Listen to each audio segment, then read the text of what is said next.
Maddox, we are live! Welcome to the Bad Guy Maddox Twitch TV channel. I am Bad Guy Maddox, Twitch's #1 bad guy, and you are cursed. Because I have those powers too. Call me Maddoxhausen. I don't know what you're going to call Madhausen. I'm not sure. Junior Mata, Iron Tiger, welcome in. First off, I'm going to go ahead and say it. AEW Revolution pay-per-view of the year. If you have not seen that show, get to it. It was awesome. Noah. I said Noah. Nova, you've been in here for 10 minutes. I saw you in the chat when I was getting set up. What's up, man? Lion Cub, already coming through with the gifted subs, bruh. My man funding my damn, my cruise next week. I appreciate you, big dog. What's up, Ozzer? Good to see you, bro. Hope life is treating you well. We are, today is Tuesday. We got NXT tonight. Wednesday, Thursday, Friday. We're 3 days away from Unified. Stack pay-per-view. Here's the thing. I'm going to be gone for like 2 weeks, guys. I'm not going to be here. Like, I'm legit going to be cruise, flight, got all kinds of stuff, all kinds of fun stuff that I've never done. Have all that going on the next couple of weeks. So I wanted to make sure before I left, we had a show to talk about. So, Unified, stacked ass card. We have one more match that we are adding onto the pay-per-view. That match is going to get added, going to be made official tonight. I'm not really sure how long the show's going to go, right?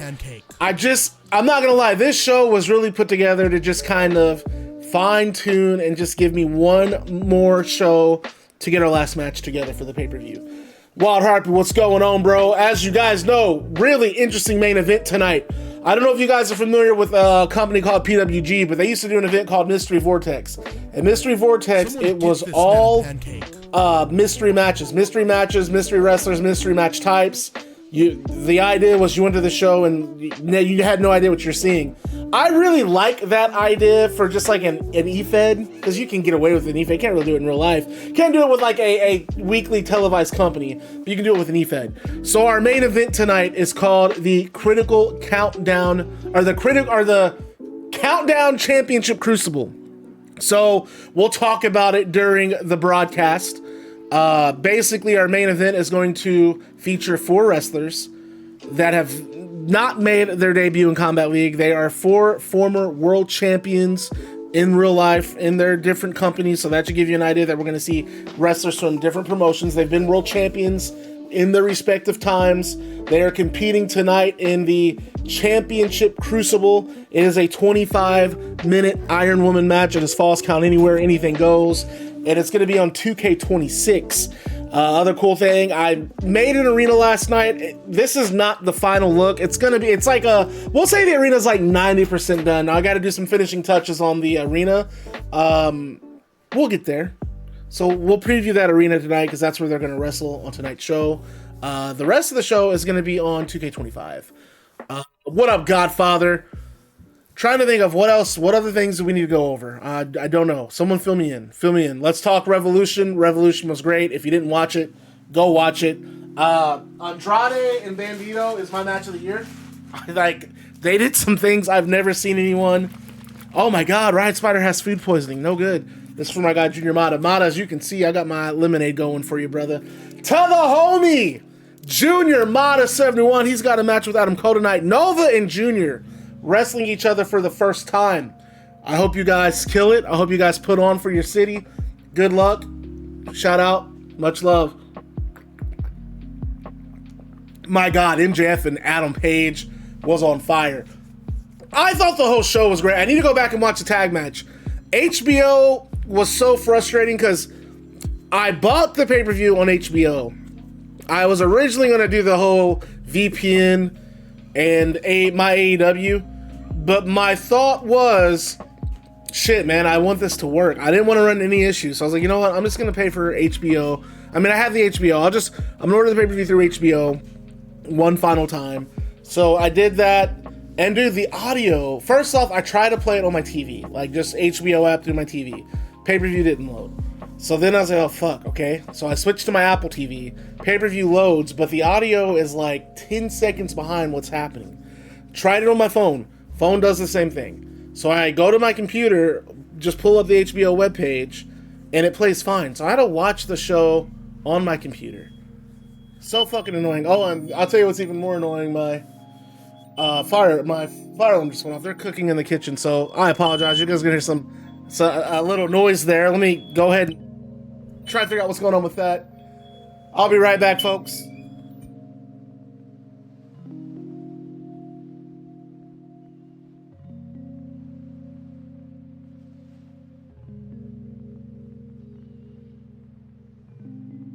All right, that takes care of that. Sorry about that, guys. They knew Bad Guy Maddox was bringing that fire today. Hold on, let me get some lotion on too. Skin is dry.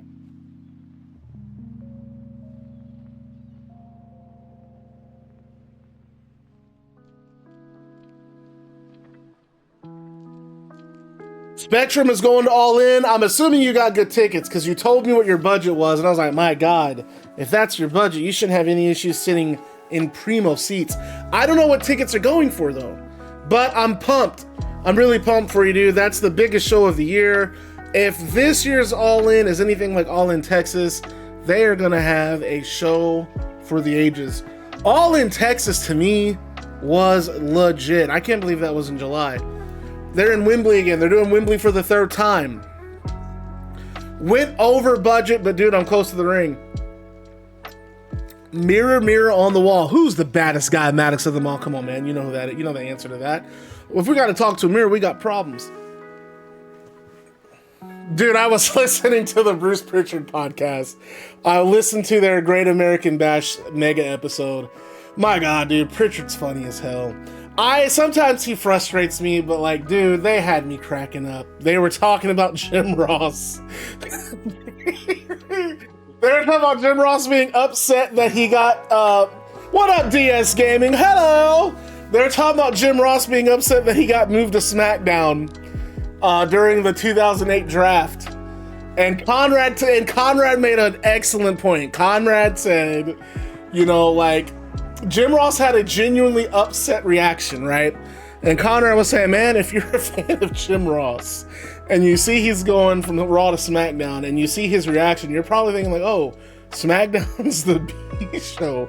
Or you're probably thinking like SmackDown's a downgrade. And Bruce said, he said, first off, if you are watching every week, he said, if you are watching WWE every single week, you're watching every episode of Raw because your favorite announcer, Jim Ross, is doing commentary, then we have a bigger problem.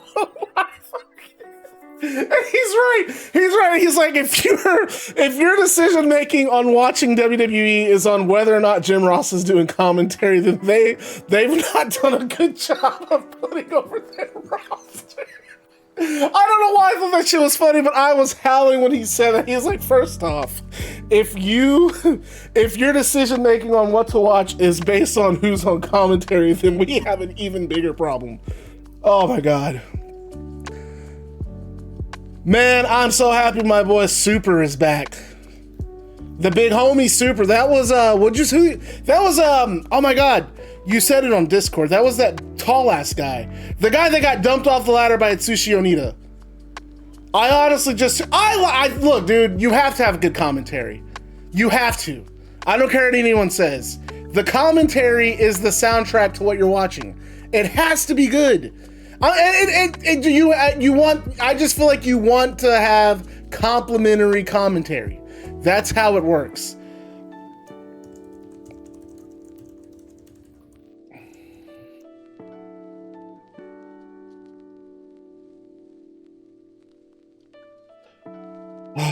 I'm not a Michael Cole guy, to be real with you. I have no issues with Cole. No issues at all.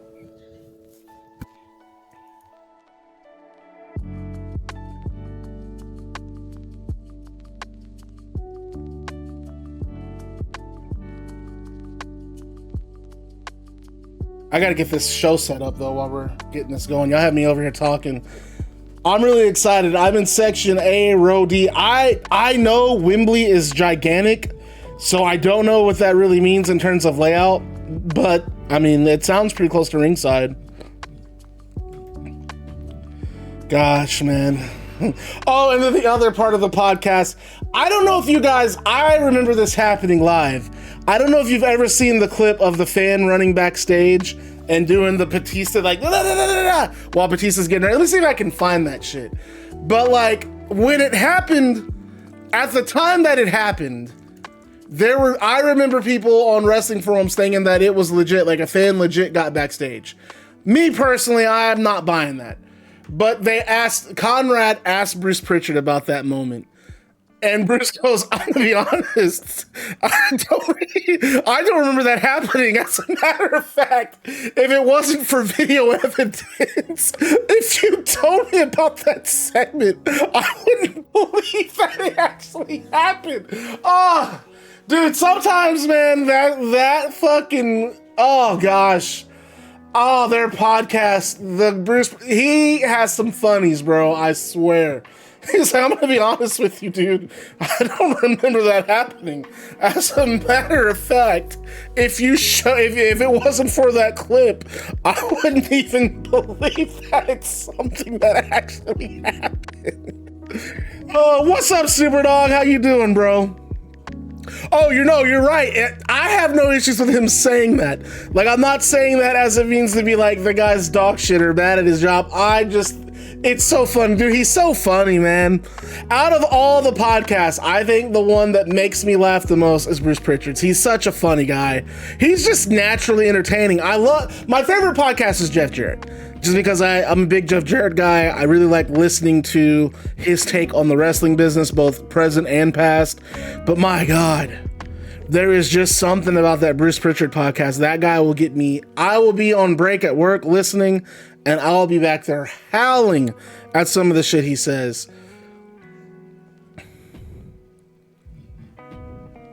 Oh, it's my girl Katana, the bestest moderator in the world. No more Jarrett's in wrestling. Man, we need Jarrett's in wrestling, dog. You gotta have Jarrett in wrestling. Like, come on, bro.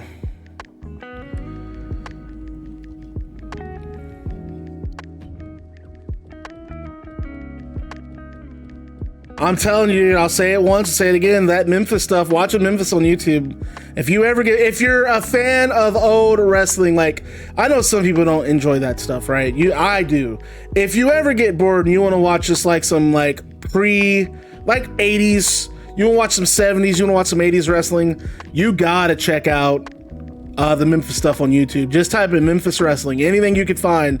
Even like USWA, which is Memphis. Dude, that shit's just, man, it's so much fun. It's really good stuff. Sorry, guys, I'm getting the card put together because I forgot to do that. Did I mention I love my PlayStation Portal? I mean, this thing, like, what a hookup. What a hookup, because I don't even have to switch monitors, dude. This is just like, man, this was worth it. Doing this by itself was worth it, bro.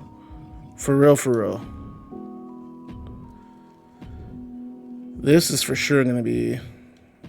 Yeah. Thoughts on the website? Anything I should change? Look, dude, I am not going to give you any input on that website. As long as stuff is spelled correctly, I'm down. I like it. I mean, that's something that I don't even have the skills or wherewithal to do a Combat League website. Revolution's pay-per-view of the year, dude. Don't get me started. Don't get me started on Revolution. Pay-per-view of the year, baby. Pay-per-view of the year. I'll argue that with anyone. I don't care what anyone says.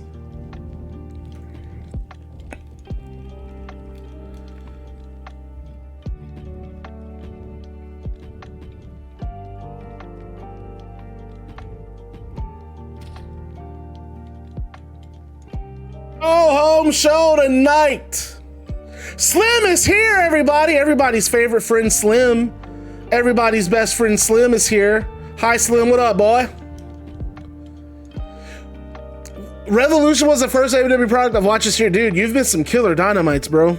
I'm not gonna even front with you. Dynamite's been on another level.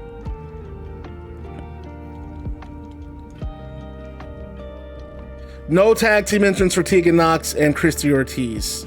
We will get there.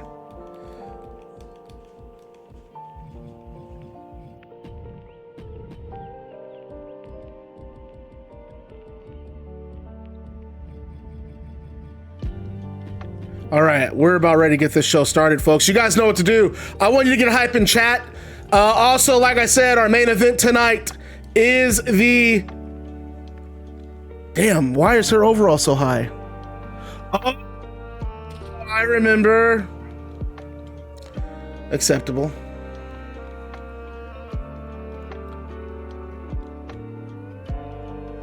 Oh man, don't be hating on Tegan Knox.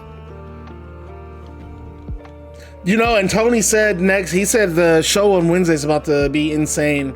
Said he's got a crazy show planned. And that's like, he's got so much goodwill with me, I'm not gonna lie. When he says shit like that, I don't have any reason to think he's yapping. I'm like pumped. All right, say less. You have my money. Can't wait. Can't wait, little bro. Slowly coming to terms with how little there is to care about WWE. Look, man, I'm not gonna front. I have no issues with WWE. If you are a lifelong fan of that company, I think there's still stuff that you can be excited about. It looked like Monday night was pretty fun. I didn't watch, of course I don't watch, but I like the idea of how they combine two different things, right? So Monday Night Raw opened up with Seth Rollins doing the whole multiple masked men thing. Said he was gonna come after Heyman. Heyman comes out and basically sicks Brock on him, right? So Brock's out there and he's destroying all these masked guys trying to get to Seth. He gets to Seth, the lights cut out, and when they come back on, Femi has come out. Femi has accepted Brock Lesnar's challenge. That sounded really cool. Like, that sounds like some shit to get really hyped about. There's stuff to like. But my thing with WWE is, man, I watched Elimination Chamber.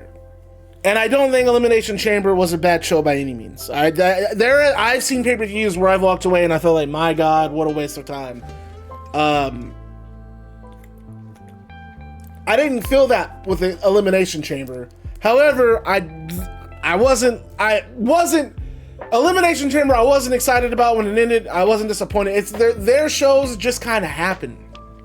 Like, that's it. They just happen and you move on. Revolution, though. And I know I try not to do AEW versus WWE, but you have to kind of compare the two. Same product. I mean, so they're looking for the same audience. I mean, you have to compare them. Revolution ended, and I've immediately said, fuck, I can't wait for Dynamite. Like, pumped. What are they going to do? Like, where does Adam Page go from here? I don't get that feeling from WWE pay-per-views. Even WrestleMania 40, which I will say was one of WWE's better shows. Love the ending with Cody. I was okay not to watch Raw the next night. You know what I mean? Like, great weekend. Rock came back. Rock wrestled. Cody finally finished the story. The Bloodline have finally taken a loss. Monday hits. I ain't watching. That's just how it is. Dynamite, though. Fuck, man. I need Wednesday, bro. I need Wednesday to get here. The AEW pay-per-view goes off. I can't wait for Wednesday. It's almost every pay-per-view. And the funny thing is, you go back a year ago, Revolution last year, Edge and John Moxley main event, I was about to give up on AEW for a little bit. I remember thinking, like, I'm going to take a break until the Adam Copeland stuff's done. But they've turned it around. All right, folks. You guys know what to do. We've talked enough yapping. Can we get it hype in chat? Can we turn it up? Can we make some noise? Can we get this show started tonight? Yeah, no kidding. That was like, to me, that was a low point for AEW. Let's get it hype. Let's get it hype. Let's get it hype. Unified Go Home Show starts right now.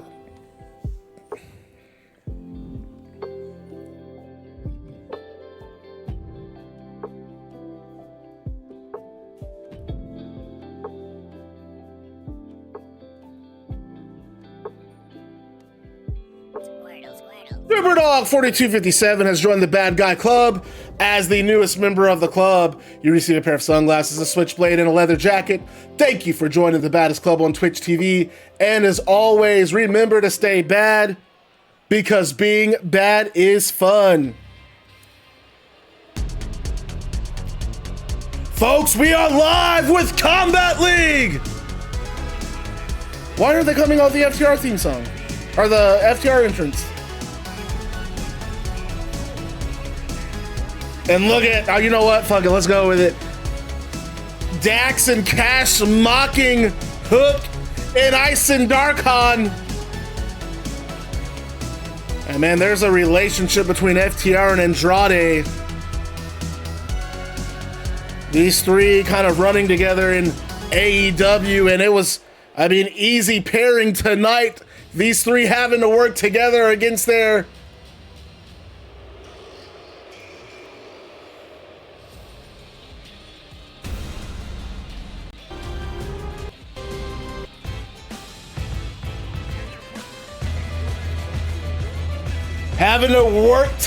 tonight. What's up, former mint? Against their unified opponents. What up, Kasu? Welcome in, bro.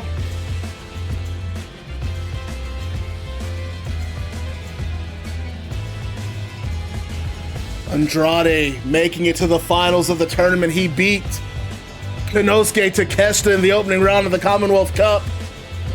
Then in round 2, able to beat Satanta, and now at Unified facing Myron Reed. Commonwealth rules, and remember, Commonwealth rules, 2 out of 3 falls. No managers, no seconds, nobody at ringside. 5-second count. The winner of the Commonwealth match will become the Commonwealth champion, the first ever Combat League Commonwealth champion. A lot at stake this Friday. But before we get to Friday, you gotta get through tonight.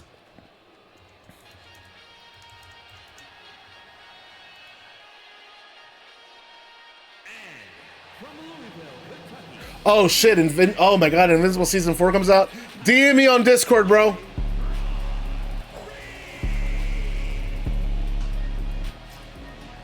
And it was last week on Combat Evolved, Andrade coming out, Myron Reed beating Eddie Guerrero, man. And Myron Reed, dude, this guy has been impressive since his debut in Combat League, beating Will Ospreay in his debut match. And Ospreay, big time, really big fan of Myron Reed. We're going to see Will Ospreay. He has his head-to-head with Chris Jericho tonight. That's what we're talking about. We got the head-to-heads. Cody, Saturn going to get in that ring with Big Show.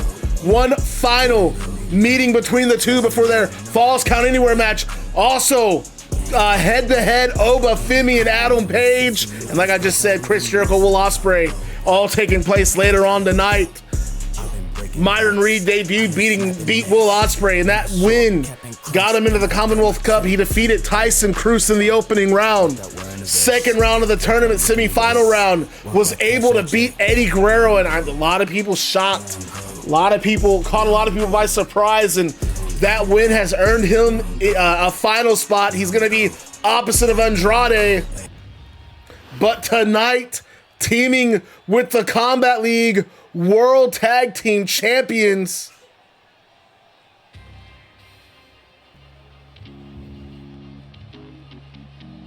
they probably didn't even come out together, do they?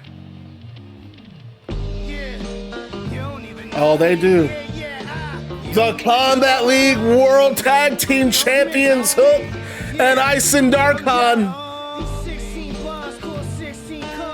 And these two men have just become boys, close friends, holding it down in Combat League, and crowd has really learned to embrace these two.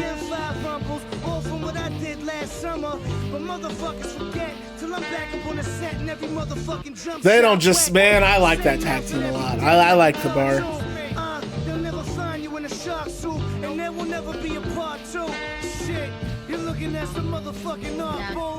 And Aysen Darkhan, I mean, he was called out by Dax Harwood some weeks ago, and Darkhan, his first singles match in Combat League, and a big win over Dax. And then Hook took on Cash Wheeler.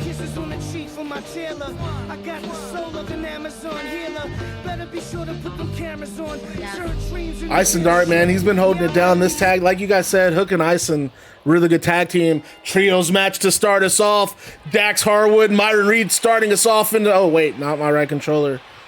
And look at Myron on the shoulders of, yeah, I didn't get that either. When Hook implied that he was the new leader of the Ops, I thought that meant that Shibata was gone. I didn't quite understand that either. All right, now Hook Legal Man. Cross body from Dax Harwood.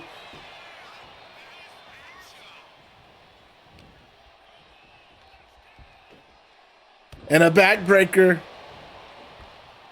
Shibata is a member of the Ops. So the Ops used to be Powerhouse Hobbs, Samoa Joe, Hook, and Shibata. Samoa Joe got injured. Powerhouse Hobbs obviously in WWE. So Hook did this video segment like 2 or 3 weeks ago on AEW, maybe even longer, and said with Joe gone and the rest of the Ops gone, it's now up to Hook to rebuild the Ops.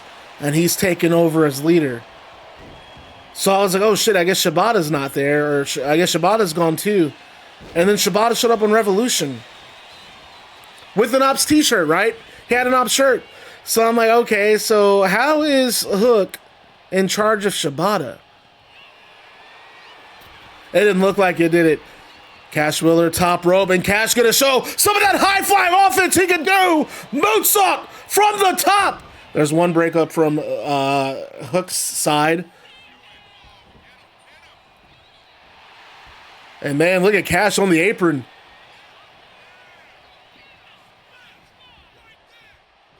Well, explain that. Like, explain it at least. German suplex from Myron.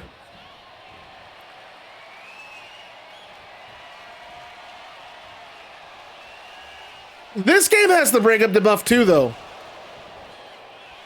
You only get one chance to break something up before you can come back in. Well, there's a breakup from FTR's side of the canvas.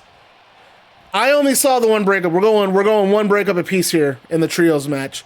And you know what? Let's get some predictions going here, folks. Might as well. Why not?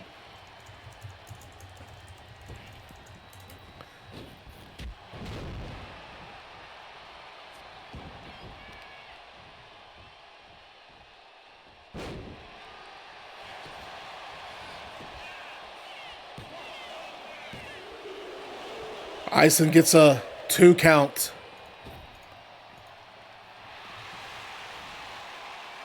And Aysen on the apron. No, hops on. Andrade pulling Aysen off the apron.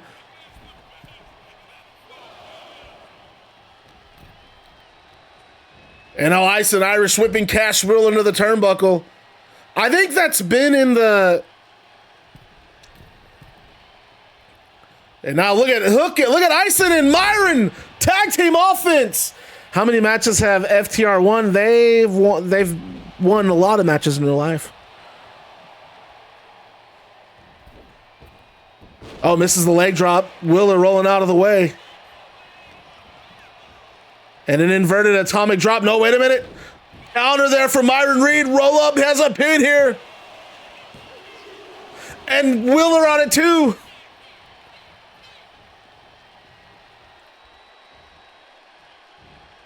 And Harwood gets the legal tag. Referee saw it. Big chops, knife edge chops from Harwood and going right to work on Myron Reed's knee. Pinfall from Dax. And Myron gets the shoulder up. Myron's gonna have to make a tag. FTR, they know that Myron's hurt. How many have they won in the current Combat League? I plead the 5th. They've lost their single matches.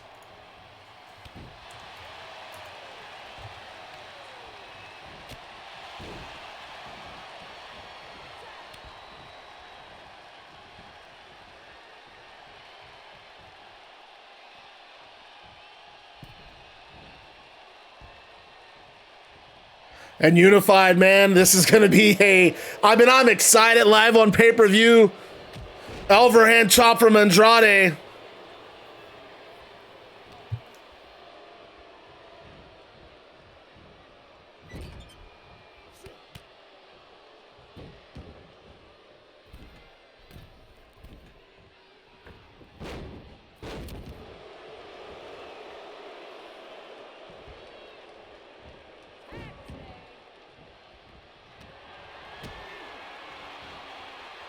Oh, there's a Yoshi Tonic.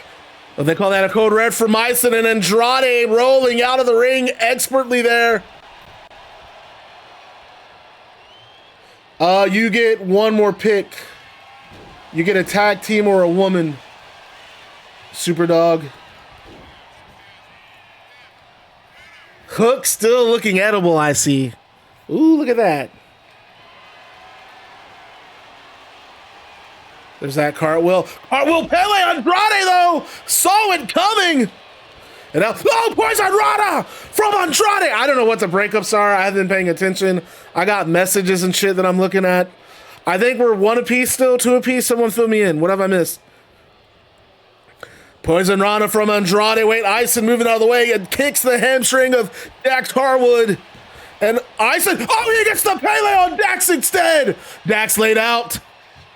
Shooting star press, standing.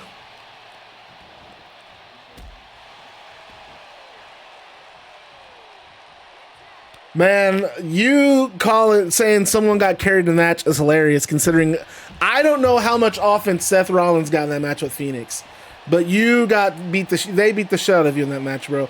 I'm gonna be real with you. You kind of got whooped so bad, you can't really say shit about anybody for at least the next 3 months. Phoenix beat I think Seth has taken the worst Phoenix whooping in Combat League. Dominic's wrestled him 4 times, but none of those matches looked as bad as Rollins, especially considering that was the main event of our pay-per-view. Look at those clubbing blows from Hook to Andrade right across the chest. You know what they say, man, don't throw stones if you live in a glass house, bruh. And look at Dax coming right in there. Small package, and Hook got it too. That's the only match I need to comment on.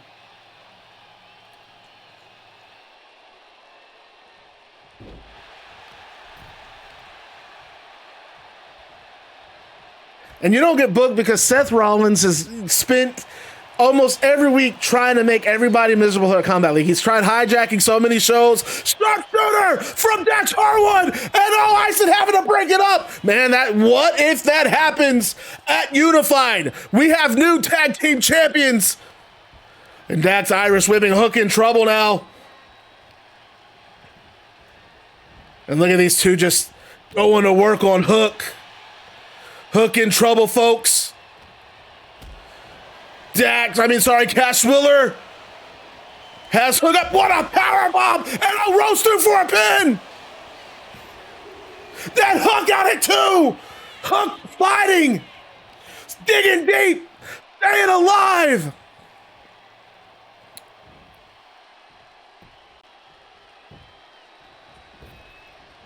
So drop kick from Cash Wheeler.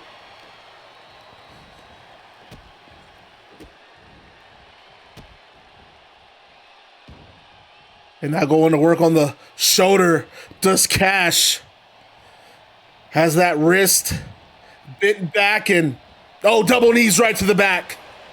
And just, it's all about for FTR and Andrade, it is about softening their unified opponents up. And there's an elbow from Hook. Hook back in it. Slamming Wheeler to the canvas there with that wrist lock takedown and leg trapped. K-mode suplex from Hook. Man, he had that leg trapped up.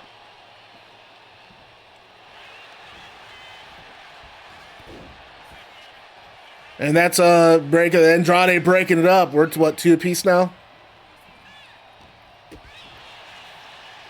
Cash. Wait a minute, Cash, same thing as Dax. Sharpshooter, center of the ring. That's the final breakup for Myron and Aysen. Hook might be in trouble here, man. I think Cash smells blood in the water. Cash smelling blood in the water. Look at that. Oh my goodness, leg drop.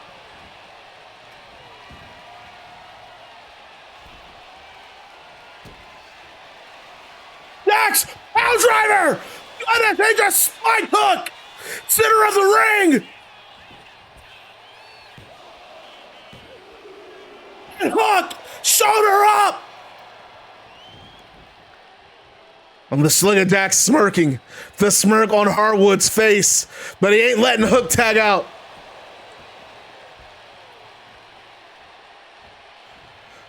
Not letting Hook off that easy as he sends him back into the corner, and now Dax bringing in Cash, and Cash just being used like a battering ram on Hook, crossbody from the top rope. And look at Hook having to use those ropes to get, trying to find some way to fight back, trying to stay alive. And right hand from Cash. No, shoulder tackle from Hook. And Hook, oh, just slams his head right on the canvas. And okay, nope, just like that, Cash still alive, goes to work on the leg again. After that sharpshooter, oh, this might be it. No, not on the outside. What has Cash got planned out here? On the outside. No, right hands from Hook. Hook stays alive. He's got to get in there and make a tag, though. And no, inverted atomic drop. Look at Cash Wheeler.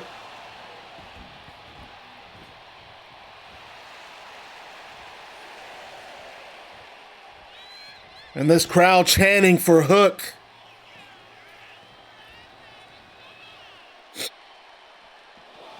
Oh, no, wait, Cash runs into an elbow. Hook's sending Cash back into the ring. Can he make the tag here? Hook's got to make the tag. No, instead picks Cash up. Oh, beautiful. Belly overhead suplex.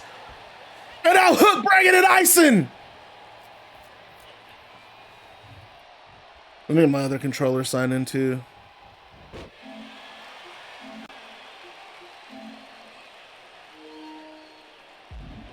There we go.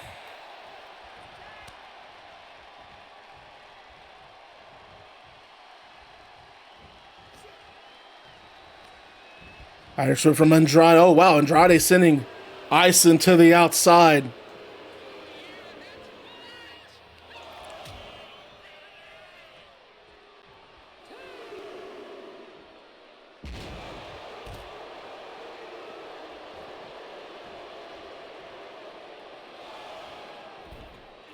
Jesus, he just does who does a cartwheel elbow on the outside of the ring?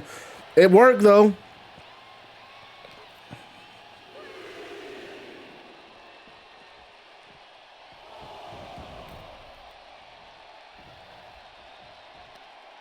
Aysen throwing Andrade back into the ring.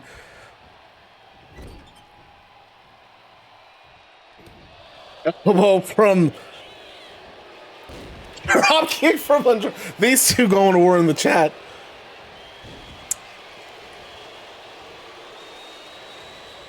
Oh, Jesus. Oh, man, he's waiting. I thought it was a pin. No, a suplex from Andrade. What the hell? Did he just let Hook make a tag? Yep. Look at this shit. Can't make that shit up. Hook tagged in. Aysen not looking the best out there. Oh, what a neck breaker from Andrade. Oh, wasn't even prepared to stop. Well, another neck breaker. I think Aysen might be dead, folks.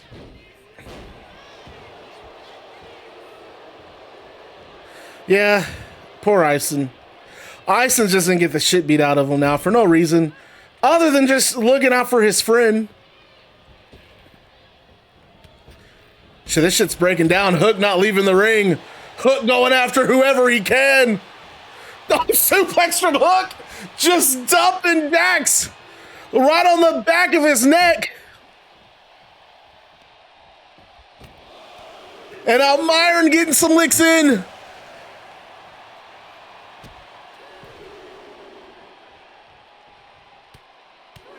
My God, I would never forget that time when we're going to let this match go a few more. I should have added KOs. That's one thing and he does his finisher on the outside when he could have just won with this in the ring. That's one thing I'm looking forward to in 2K26 when we get there, is being able to wrap up matches in universe mode. Although I'd be okay with the double count out too. You don't really have to have a finish in this match.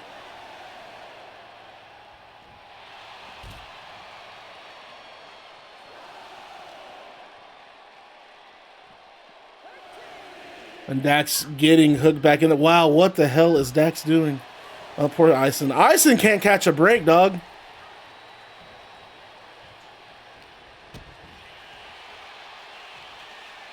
Jesus. Man, Hook with those suplexes again. All right. And who's on the inside here? Oh.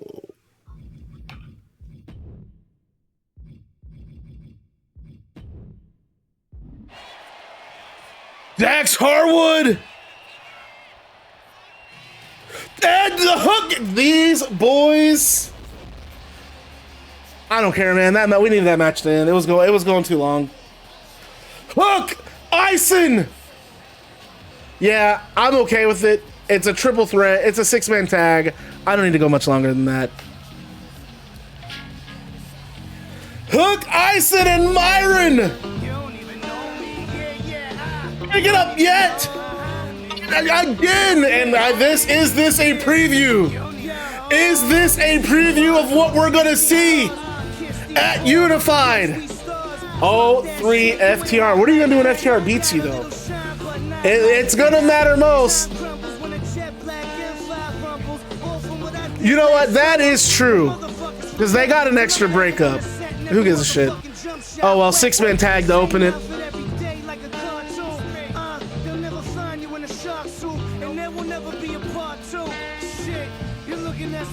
So we were in I'm satisfied with an 182-day reign. Good work in Myron Reed and Andrade.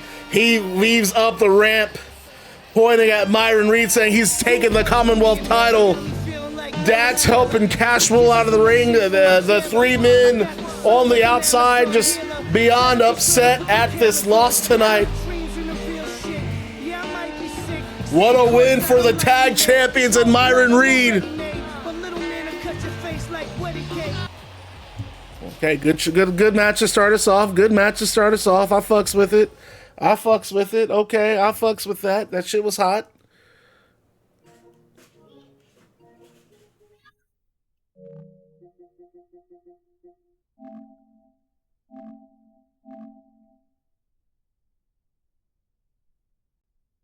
Let me get this remote play turned off.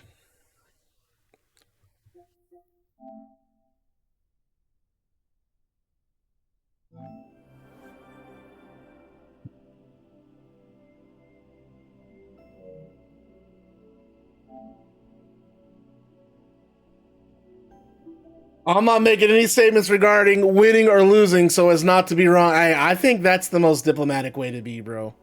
Good opening match. Fun little fight. Things look good. Give me a second. We'll keep going.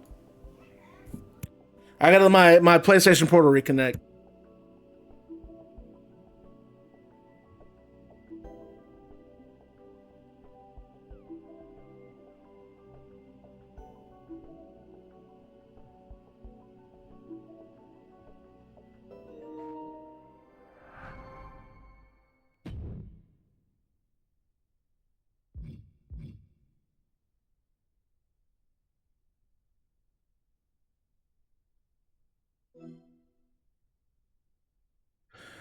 How do I get...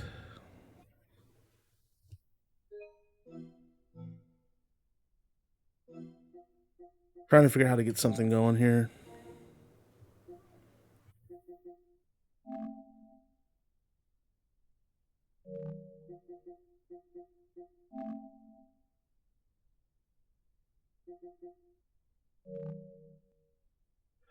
Oh!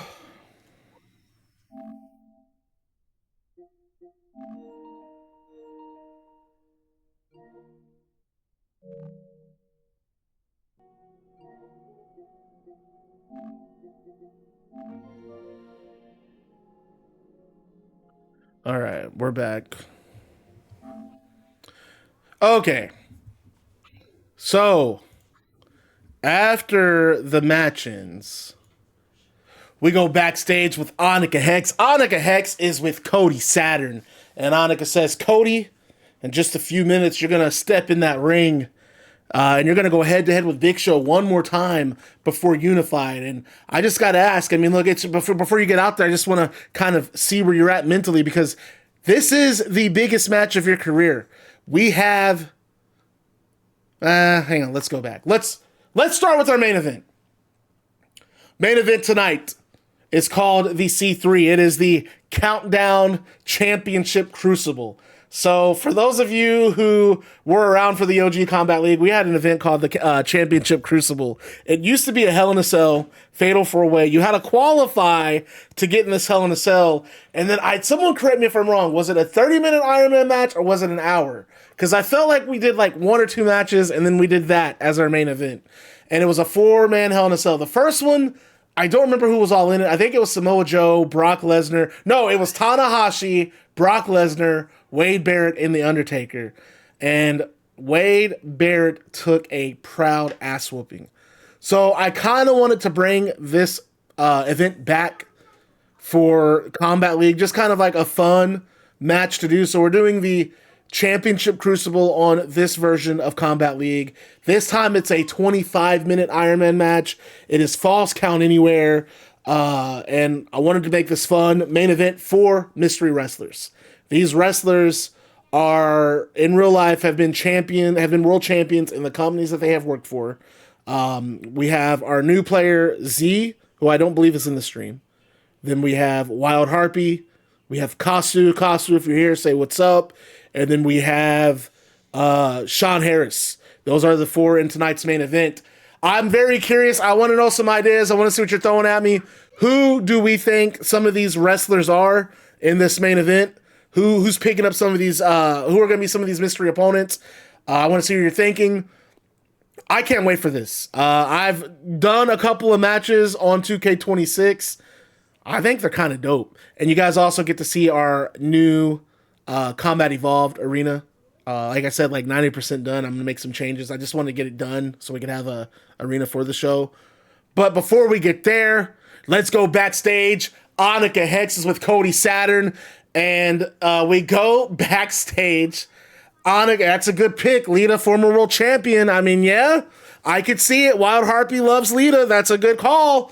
Is it Lita? We might have Mickie James. Mickie James might be in this thing. You know, I'm a big Mickie James fan, so I'm hoping we get to see her. Wild Harpy, don't say a word. She's guessing. Katana's guessing. Don't spoil. She's trying to figure out one of the mystery opponents.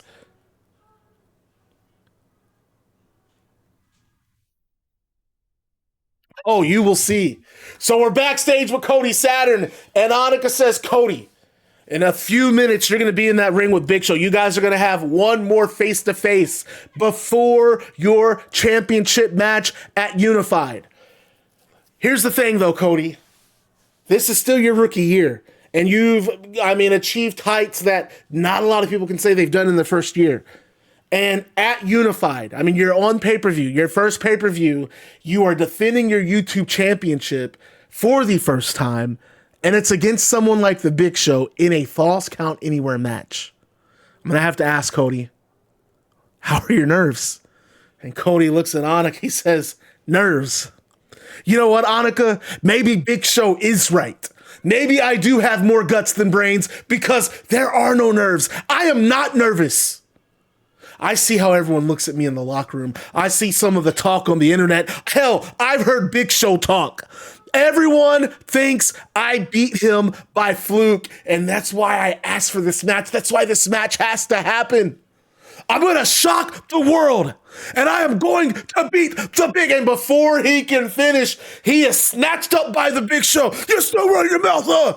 And Big Show tosses Cody Saturn into the lighting and the fixtures that are in that interview room. Things are like lights are falling on Cody as he just gets thrown into him. And Big Show just grabs Cody by the shirt and picks him up on his feet and throws him into a wall. And Cody hits the wall hard. And then Big Show just takes him and just runs him across a coffee table, just slides him across the table, Cody hitting the ground. And this beating continues. And Show is beating on Cody, and he's dragging him all around backstage. And this, in many ways, is a preview of what's in store for Cody Saturn at Unified. There, he's just beating all around in the backstage area. And eventually, he drags Cody through the production stage. They're at the gorilla position, and he throws Cody Saturn through the entrance curtain, and Saturn spills out on stage, and the crowd, they're reacting to this. They're booing Big Show, who stands over Cody, and he walks over to the broadcast table. Big Show, I have no issue. You watch me destroy this man. He's making it Unified. And Big Show picks up Cody, and he throws him down the entrance ramp. And again, Cody just rolling down the entrance ramp, and then Big Show picks him up again, just pulling him up by the shirt and throws Cody Saturn in the ring. And once they're in the ring, Big Show grabs him and tosses Saturn into a turnbuckle, and he hits Saturn with a stiff overhand chop. And Cody drops to his knees, and Big Show ain't done. He rips Cody Saturn's shirt, bare chest, and he slaps Saturn again with that big-ass bear paw chop, and Saturn drops to the canvas again, and Big Show, your time is up! Your 15 minutes are over! I'm ending you! And Show picks Saturn up and wraps his hand around Saturn's throat, about to take him for a choke slam, a showstopper, but instead, Cody Saturn kicks Big Show between the legs, and Show doubles over, releases Saturn, and Saturn follows up with a drop kick, and Big Show falls back into the ropes, and Saturn back to his feet, hits the ropes hard, and charges at Big Show, sending Big Show over the top rope to the outside with the clothesline. And Show's embarrassed. Show cannot believe that he's got Sin outside of the ring. Courtesy of Cody Saturn, and Show trying to get back in the ring, gets on the apron, and Saturn hits him with a drop kick, sending Big Show back to the outside. And before Big Show can get back in the ring, referees come running out. They get in front of Show, and they get him up the ramp, and Saturn, bring it, Show! I'm not afraid of you! I'm not afraid! I'm gonna show you a unified! You don't scare me, Show! And Big Show escorted to the back, and Cody Saturn on the turnbuckle pointing at Big Show, telling him, bring it, Show! Bring it! And referees eventually calming down Cody Saturn. And they escort Cody out of the ring and up the ramp. And as Cody Saturn's heading up the ramp,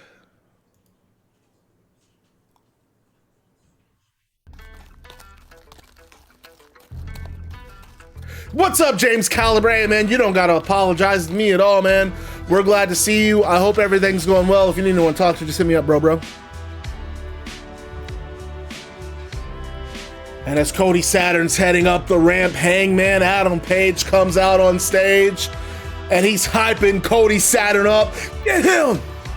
Kick his ass at Unified! Kick his ass! And then I'm gonna do it, Adam. I got you, man. I got you. And the two show each other some love. And Adam Page gets in the ring, the crowd chanting cowboy shit, and Adam Page grabs the microphone and says, let's get right to it. I ain't waiting. Over Femi, big man, get out here.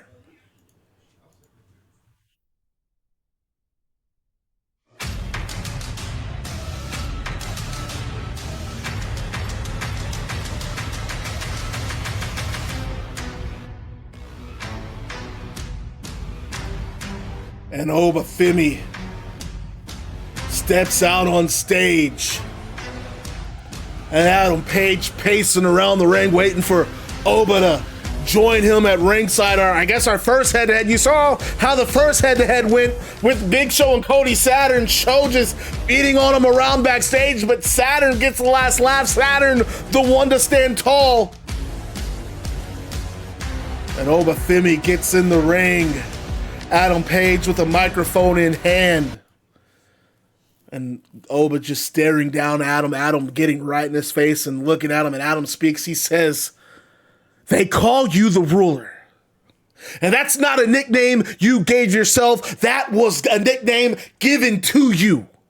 And the way you dominated in Orlando with hardly a blemish on your record, there ain't a single man back in that locker room who can argue your claim of being ruler. Hell, Oba, when you debuted in Combat League the way you did against Jericho, the locker room got a little nervous.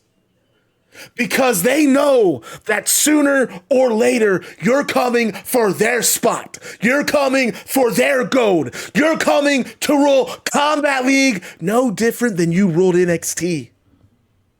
And that is why I have to take this match, Oba. Because you need to understand that this is Combat League. It isn't NXT, and I'm not like any man in that locker room. Because I see the danger that you present. I see you for the threat you are, and I'm gonna double down and I'm gonna take that bet, because every single time when someone tells me I can't do something, I rise to the occasion. I take the hard challenges. I want the hard fights, because when the smoke is cleared, when the bell is rung, I want it to be understood that Hangman Adam Page is afraid of no man, and that includes you. So, Oba, you say you're ready for combat? Then grant me the honor of a fight at Unified. And Oba smirks, and the crowd chanting cowboy shit, but Oba's got his fair share of fans as well, and Oba says, Adam, I ain't even gonna do the accent. I appreciate your tenacity. I respect your heart. But I want you to understand that you're not the first man who stood in a ring exactly like this across from me, sharing these exact words. Everyone thinks that they have something to prove by stepping in the ring with me, and I've broken every single one of those men. At Unified, you will share their fate, cowboy. There will be no cowboy shit. Only a broken Adam Page. And Oba drops the microphone, and his music hits the PA system. Oba about to leave the ring, but Hangman grabs Oba by the shoulder. We're not finished! And Oba's music cuts off, and Hangman gets in his face.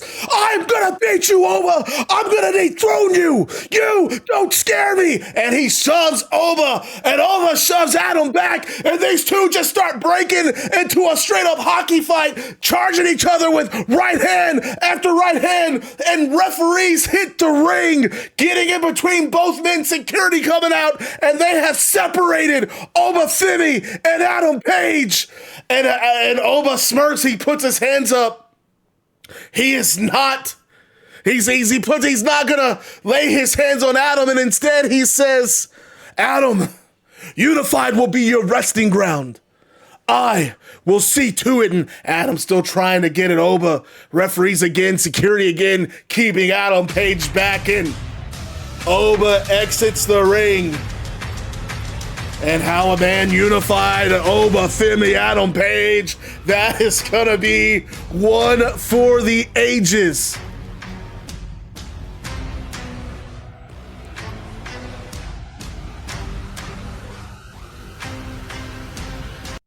That's the match that I'm most looking forward to, if you want me to be 100% honest. But folks, let's get back to ringside. Our next match of the evening about to get underway. Oh, that's you in that match, bro.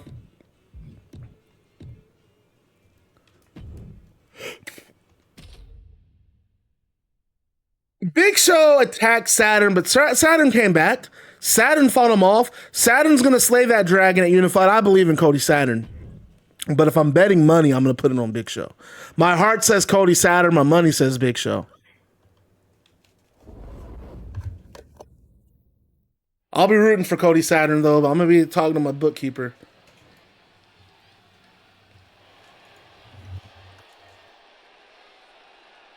The YouTube curse. The YouTube... Anna Adams broke the Twitch curse. I don't know, man. Oops, not this theme song. Sorry. I got my Adams mixed up. You know it's all about the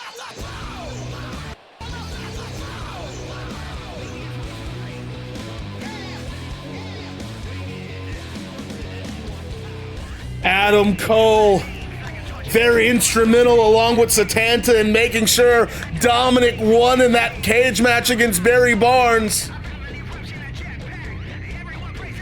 Big Show is a bully. Maybe he needs a lesson. Nia Jackson, Ronda Rousey, both former world champions. That's a good pick. That's a good call. It could be them. Those are good picks, folks. I saw little Craig hopped in. What up, Craig? I really want to, man, I'm pumped for this match. That's all I'm going to say. Because I like all 4 of these women in this main event. There is one that there's 2 storylines because I simmed this match last night. And during the match, I was like, holy shit, that's a story in itself. So there's 2 storylines that I might explore with these 2. Bianca Belair, former world champion, that's a good guess. That's all I'm going to say every time you ask. Mercedes Moné, that's a good guess. We need a Mercedes in Combat League. Damn it, okay, well, you know it's not Mercedes.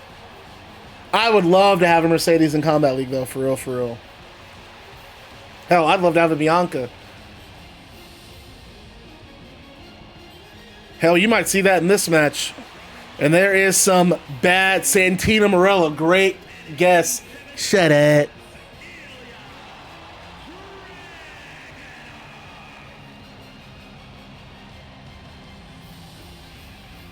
Wild Harpy, if you want to be nice to Katana and tell her who you're playing in a DM, I don't mind, but do not say anything in chat.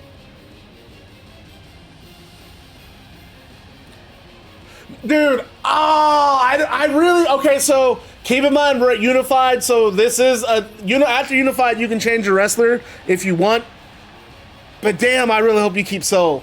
I don't mind if you switch from Soul, but here's the thing. This is just like a personal thing with me.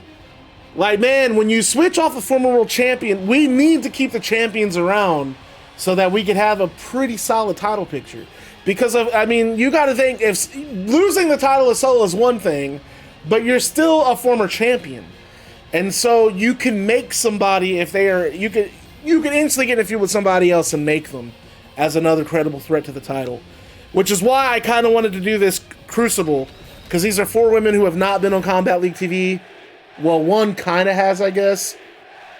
That's all I'm going to say about that. This chapstick's so broken.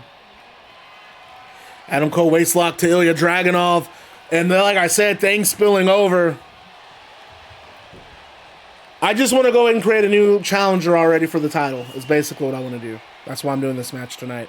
And you guys have spoken, you would rather see an Iron Man match over the timed gauntlet, which is fine, because I kind of want to save the timed gauntlet just for the Riot Royale, which we got to be doing one of those again soon, right? Feel like we should do a Riot Royale this summer. That should be our summer pay-per-view. So what is it, March?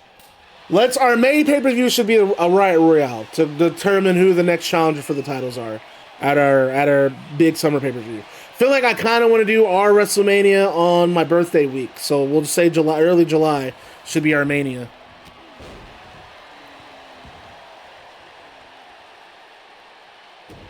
Unless you guys just want a traditional Royal Rumble. I'm like, I'm always like, man, I want to do something that's not done. So like, to me, the Riot Royale is a lot more in like something that like can be our Rumble. But if you would prefer just a traditional 30-man Rumble, I'm fine with that. You guys decide. I still want to keep the Riot Royale, though, as a match type. I like that match type a lot. Ilja Dragunov, German suplex. All right, let's get it going. Did I not do predictions on this? I didn't. All right, predictions are live. Ilja Dragunov goes low and German suplex from Ilja to Adam. My God. Dude, that was so annoying for me because, like, I wanted Miller to win that Rumble. The idea was, like, I felt like the Miller story comes full circle. All the shit, like, he debuts as this kind of, like, smarmy, annoying YouTube guy. He becomes a babyface by... he earns the fans' trust. He gives his YouTube career up to prove that he can hang against Cedric. He has the feud with the Church of McMahon. His moment, he comes close. He makes it all the way to the World Championship Finals, loses to Punk. His moment was supposed to be winning the Great American Bash and then hopefully winning the World Championship at our biggest pay-per-view of the year. That was supposed to be the whole story. I even had his overall at 100. 100 overall. He's supposed to just come in and clean house. Had him come in late, like number 22, number 23. He's going to come in late, clean house, easy win. He gets in the ring. Moxley, as soon as he gets in the ring, Moxley hits him with a finish, picks him up, and just throws him out of the ring like a sack of shit. That shit was so upsetting to me. I was just like, oh, fuck, dude. Well, there goes that plan. But then I had like 2 or 3 other guys. I'm like, you know what? These guys could win the Great American Bash. I'm fine with that, too. And then just like this random CAW, who I had at a low overall, like a 75 overall, wins the whole thing.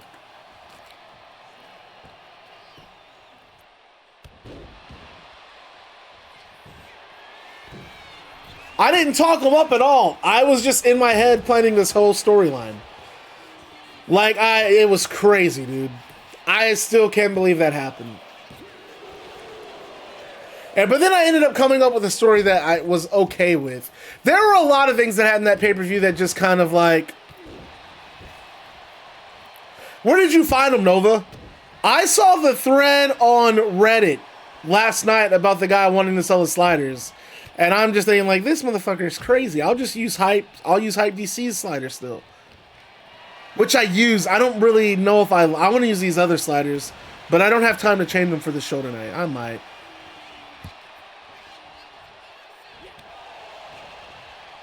Dragunov. Snap suplex to Adam Cole. And now Dragunov. Oh, man, I think he's getting ready for Torpedo Moscow. Oh, Torpedo Moscow to Adam Cole. And Adam with the shoulder up. Man, he hit Cole hard.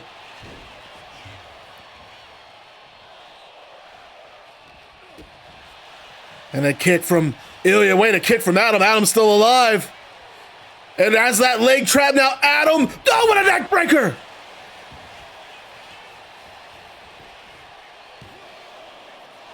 And shoulder up from Dragunov. And then Dragunov rolling away from Adam. Has that arm trap. What a suplex. Pinfall from Dragunov to Cole. And again, Cole kicking out. And Cole, I mean, making a smart decision there, rolling outside of the ring, but no, Ilja stays on him. Another suplex from Dragunov. And Jesus, what a knee.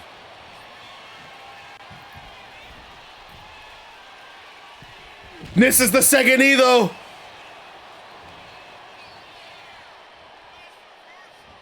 Yeah, the guy defending the guy selling sliders probably bought sliders. That's why he's defending them. Or he's also probably selling some shit too.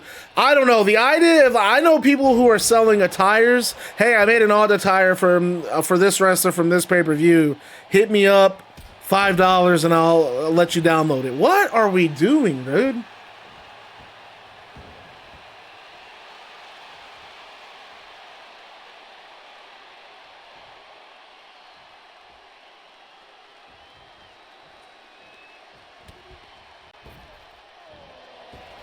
Oh my God, that flip onto the outside from Adam Cole to Dragunov. My God, the impact.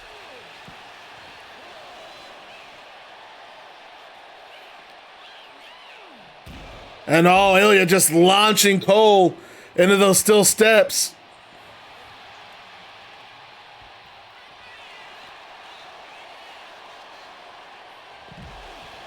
Man, I just feel like if you are as grimy as this company has been with price gouging folks, I don't want the community to also be doing the same thing to other players. I'm not a fan of that.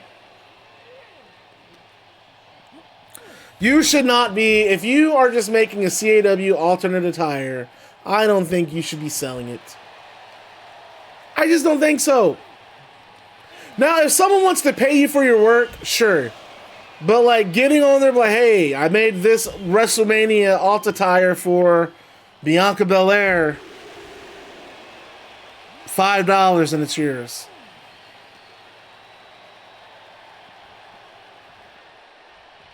or a commission. Maybe I can understand a commission. I'll make any CAW you want $5. That way, if like there's some CAWs that aren't on CC, and you know this guy can make some awesome shit. Hey, here's $5. Can you make this guy from New Japan? I need the Knockout Brothers in my game. Can you give me Oscar? Can you make Oscar and Yuto Ice?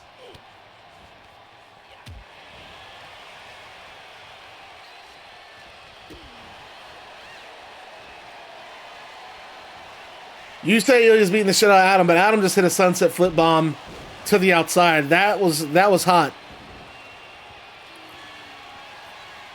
No, they're not asking for specific attires. They are literally... Oh, dude, I love that neck breaker. They are literally making alt attires and then offering to sell them. Ilja with the shoulder up, dude. This match is awesome.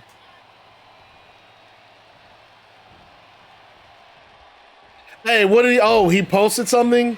Screw this, dude. I don't feel bad. Oh, with a boom to the back of the head! And Ilja kicks out! Ilja's still in it!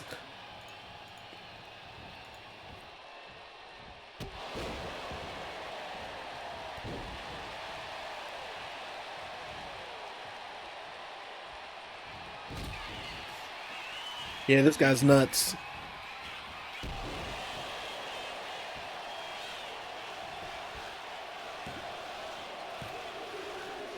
And Ilja again kicking out Adam. Look at Adam. Adam is starting to understand why the Red Dragon, why Seth Rollins has really brought this guy into the fold, because he knows the danger that comes with Ilja. Ilja, like a Terminator when it comes to the in-ring. He is an absolute madman. And Adam doubles him over. Has him up. Adam power bombing Dragunov. And now just choking him. And that's how, and this is where things have gotten with this whole, both DDT from Dragunov. Oh no, Ilja! Oh, he just might have knocked Adam out! Adam just might have been knocked out!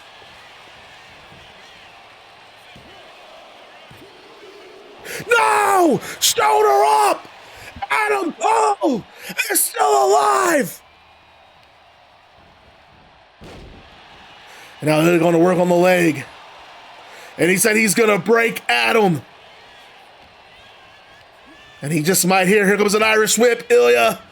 German suplex and a bridge, center of the ring. Look at the high angle, but a kick out from Cole.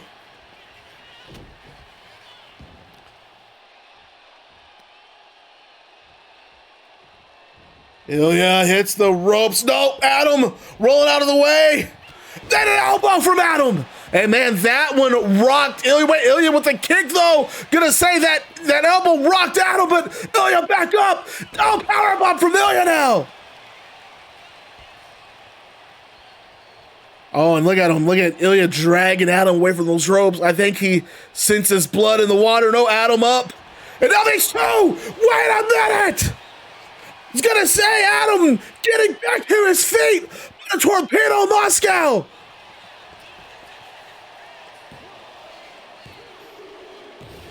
Woo. All right, so here's how I would like for this match to wrap up.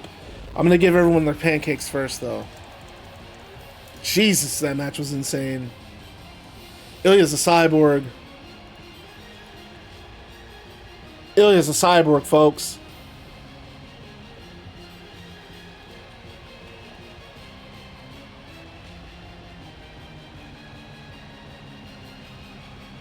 Here goes 5K down the drain. Wasn't down the drain if you wanted to spend it.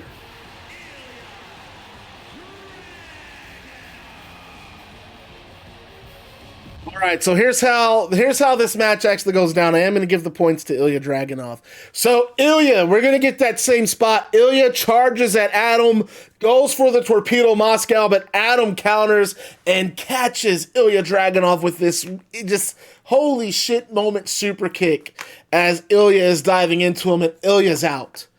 And before Adam can follow up and follow through with the pinfall, Barry Barnes has charged into the ring and he tackles Adam Cole and begins hitting with rights and lefts, and the referee about to throw the match out, but Barnes gets up and he throws the referee out of the ring and he begins stomping on Adam Cole. But not long after, Dominic Mysterio hits the ring and he goes after Barry Barnes, and Anna Adams out there and she jumps on Dominic, and this allows Barry Barnes to get back on the attack. And now here comes Kyle O'Reilly and Roderick Strong. And they join Barry Barnes and Ilja Dragunov, and they are beating on Dominic and Cole. But Satanta, an unmasked Satanta at that, has hopped over the barricade, has climbed up the turnbuckle, and he's on the top rope, and he dives on everyone, including the referee who's back in there trying to break this up. He dives on everybody, everyone's spilling all over the ring.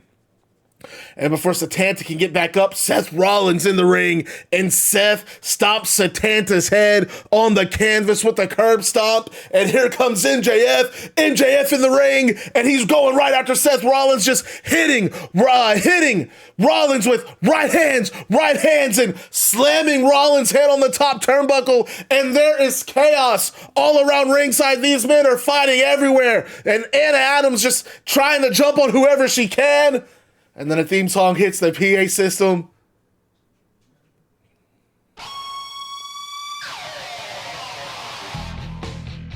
And Bret Hart comes out, steel chair in hand.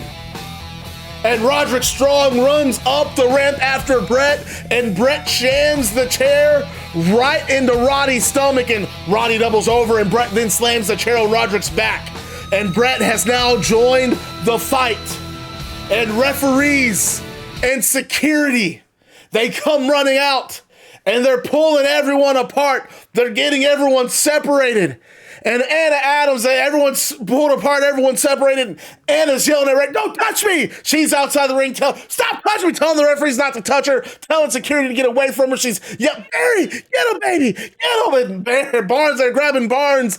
But before Anna can do much more, Liv Morgan is in the front row behind Anna Adams, and the crowd loses their mind. And Liv pulls at Anna Adams' hair and pulls her into the crowd, and they start fighting in the audience. And now the security and the referees, some of the security and referees at ringside, they see this fight happening in the crowd, and they break away and they hop over the barricade, going after Liv and Anna, trying to separate those two. And this allows the fight to continue around ringside, and more security come out, more referees come out. They are trying their damnedest to separate all of this chaos, all of this fighting that's happening around ringside. And eventually it's not enough. We go to the back.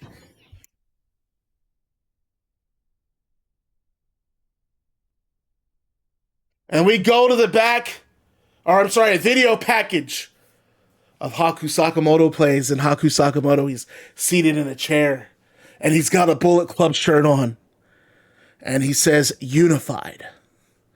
What an interesting name choice, because this Friday, an already divided and fragmented Bullet Club will be put to its permanent end.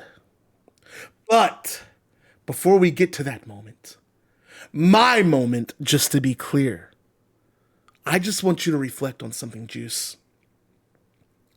I want you to realize that the dissolution of Bullet Club, although I'm gladly taking the credit of finally putting an end to that name, the dissolution of Bullet Club is all your fault. I warned you, Juice. I told you to let me be. But you couldn't swallow your pride, could you? You couldn't take the high road. And it's because of your reckless decision-making that Unified marks the funeral of Bullet Club.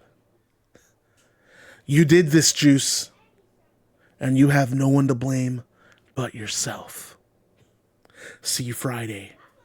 And the video package ends, and we cut backstage. MJF, Adam Cole, Satanta, Dominic Mysterio, Liv Morgan, and Bret Hart. They're being corralled by security and referees. And Bret Hart, he still has that steel chair in his hand, and he slams it on the ground, and all the motion stops. And Bret Hart, I've had enough. I'm settling this for good. You! And Bret points at a referee. You find Seth Rollins. You tell him to meet me in that executive suite back there. It is time he and I go face to face. And Bret Hart then looks back at Dom, MJF, Cole, Satanta, and Liv. And it's just me and Seth. And MJF goes, what the hell are you talking about? What are you doing, Bret? And Bret says, a proposal. A proposal to end things for good at Unified. And everyone's confused, but the referee that Bret pointed out nods, and he presumably moves off in the direction of wherever Seth is, and Bret says, I'm handling this. I've got it figured out. And Bret walks away from the others, and we go back to ringside, our next match and our final match on 2K25 for the night. Oh, shit, about to take place.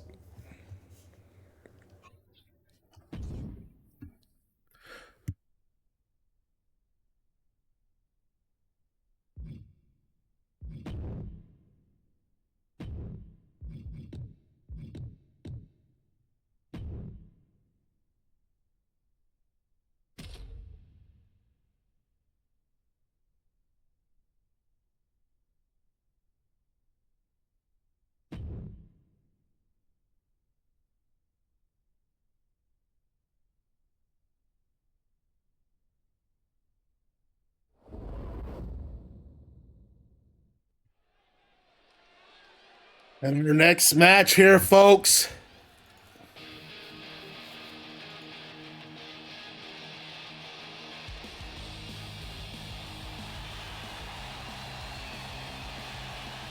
The following contest is a tag team match set for one fall. Introducing first, from the Welsh Valley, Tegan.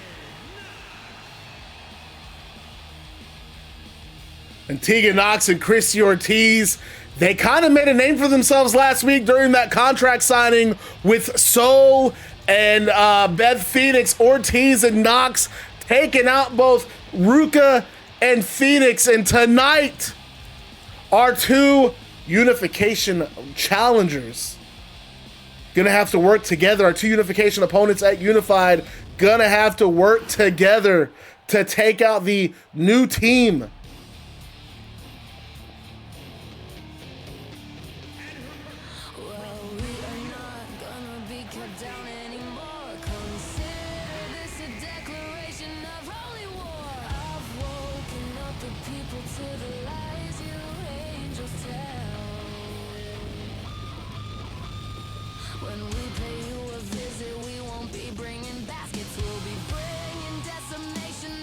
And I know Tegan and Christie, they see this as their moment. As their moment to kind of lay the foundation for the tag team division, for the women's tag division, sorry.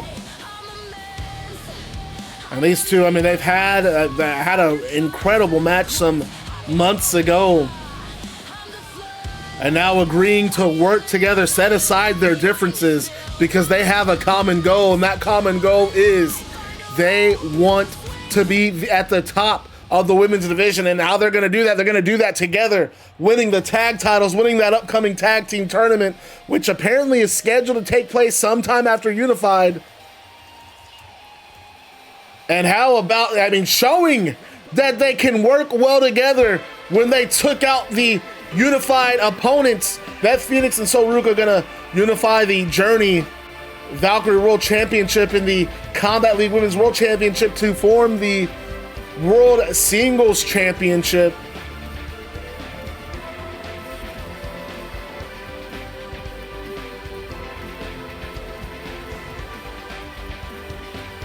And there's that Journey title, last held by Kiara Imani. Beth Phoenix beating Imani, ending a year and a half reign. Imani just a dominant champion.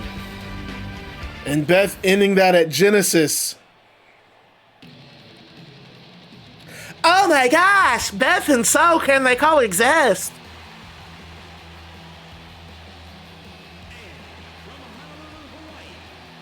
Nah, man, come on, don't be like that. We need some pancakes on this, man. And I know for a fact Katana didn't put no pancakes on the line, so you don't be like this.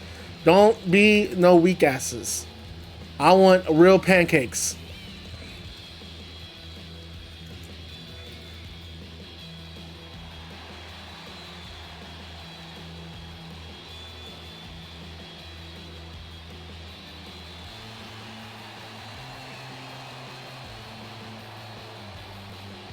Well, you hear what Lion Cub said? Beth has tons of respect for So. They're going to work together. And what do you got to say, Katana? Are you and Beth good? Do you have respect for Beth? What do you got to say about this match coming up? Can you two work together? That's my question. And Beth starting things off, and Beth telling So she wants to start things off after being tossed into that executive chair. And you saw Tegan trying with those right hands. And then look at those elbows. Tegan very aggressive here. No, eats a kick, though, from Beth in a right hand. Winding up in a second. Now Beth taking the back of Tegan. She's got Tegan on her shoulders. Torture rack already. No, wait a minute. Right hands from Knox. Gets out of that hold. It goes right after Beth Phoenix's leg. And you have to think, I mean, me, if I'm on the apron, I'm watching Beth take some of this offense, and I'm thinking, ooh, I might use this to my advantage at Unified. But I know Soul isn't thinking like that. I know Beth Phoenix isn't thinking like that. And that just shows the respect these two have for each other going into this title matches. Look at Tegan playing keep away with So Ruca, messing with So Ruca, trying to frustrate her. And she uses that to her advantage. Irish whip, and look at Ortiz smirking, chomping at the bit. They put So Ruca through the table last week. And now working together, double shoulder tackles from Ortiz and Knox. And these two looking great. And look at Tegan has the referee distracted, and Ortiz with those closed fist punches. These women taking full advantage of the scenario tonight. You gotta like what you see from Ortiz and Knox jumping knee. And Ortiz looking at Knox saying, we got this bitch. And just dropping Ruca with a knee from a springboard, man. And look how effortlessly Ortiz climbs up that top turnbuckle. Top rope, comes out with an elbow, but Ruca rolling out of the way.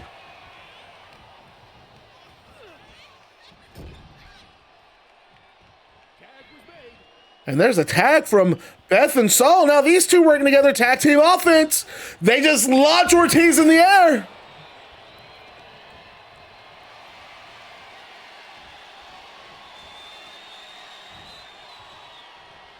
Military press slam from goodness. Ortiz hits the canvas hard.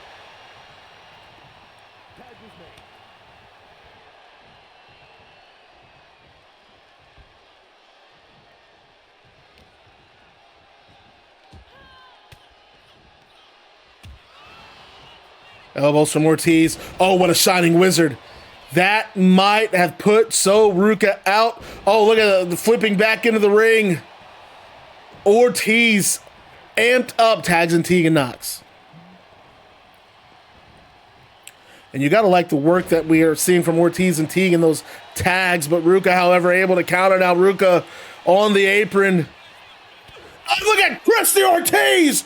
Right forearm knocking So Ruca off the apron. And now So back in, counters Tegan Knox, hits the ropes, cross body. An early pinfall here from So Ruca. And Tegan out at 1.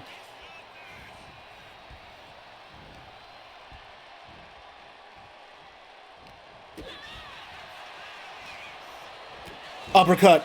Tegan Knox taking So off her feet. Another pinfall from Tegan. And a 2 count. Main character Jay has joined the Bad Guy Club. As a member of the club, you receive a pair of sunglasses, a switchblade, and a leather jacket. Thank you for joining the Baddest Club on Twitch TV. And remember to stay bad, because being bad is fun. Welcome in, bro. Moonsault from the top rope from So. Wait a minute, Ortiz tagged in. Irish whip from So to Ortiz. Tegan Knox hurt on the outside. And now Phoenix tagged in from So. And again, Ortiz goes launching in the air. And I really like this tag team of Ruca and Beth Phoenix.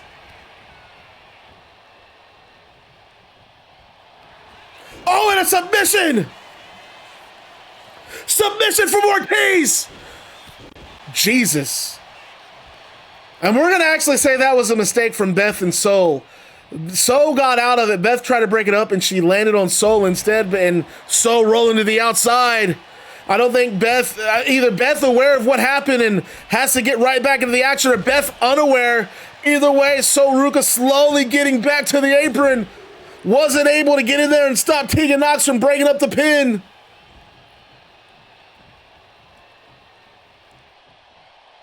Look at Beth picking Christie Ortiz up. She's got Ortiz on her shoulders. Again, another military press slam.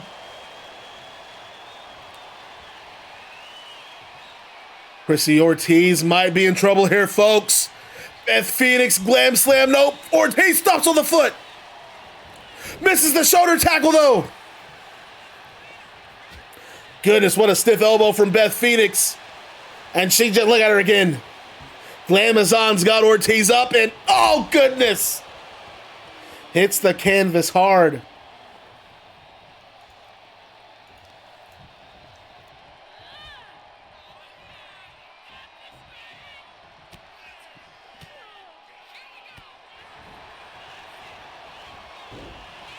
Ortiz moving out of the way. I'm sorry, Ortiz trying to go for that short tackle again, so Ruca saw it coming as well. So Irish whip, leapfrog. Oh, look at that, goes low. I did, man. That shit was cracking me up, dude. What's up, Seth? That was so much fun. He and Conrad were legitimately laughing about it. I like that they even read the 2K statement. Lay off of Eazy-E.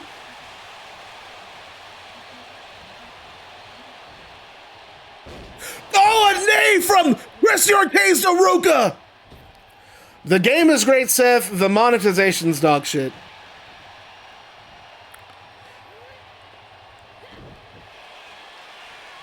Monetization takes what could be like an 8 out of 10 game and makes it like a 5.5.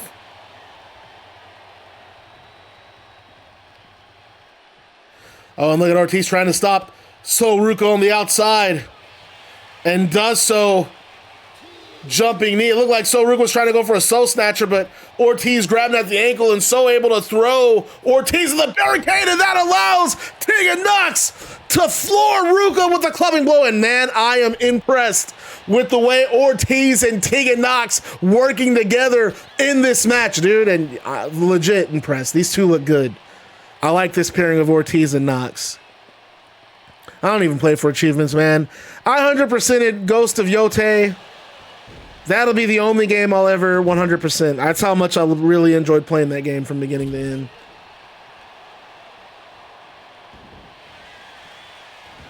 Oh, Tegan pinfall. Beth Phoenix getting in there to break it up.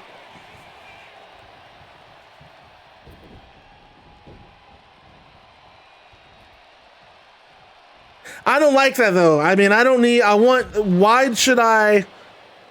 They essentially want you to play the game the way that they want you to play it to unlock shit.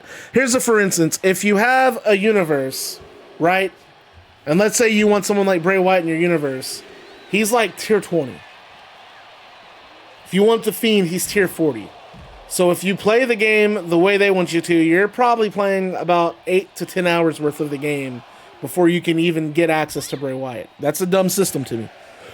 Or you could do what they want you to do. They want you to pay money.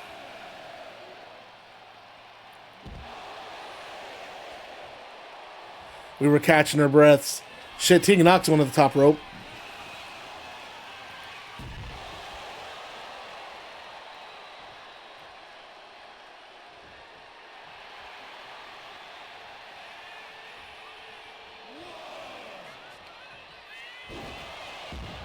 They really want you to pay. That's what they want. Okay, well, so you got Bray Wyatt. Then my point still stands. Bray Wyatt's tier 20. If you want the AAA guys, you got to work for them. If you have the premium pass, you got to... That's the other thing that pisses me off. I got to pay to have access to the premium tier, but then I got to pay again if I want to unlock those wrestlers, or I could just play fucking My Rise for the 80th time. I don't even want to play My Rise once. I for sure, if 2K never had another showcase mode, I don't think I would shed a single tear. That, I'm going to be honest, no hyperbole, that is the worst game mode I've ever seen in any game. It's fucking stupid. The showcase mode is not fun. I have zero fun playing that shit. I don't give a fuck about reliving past moments. I think it's dumb as fuck that in the middle of a match, a cutscene plays. You were literally playing for cutscenes to proc. That shit is so stupid to me. Dude, I love that fall away slam with a bridge.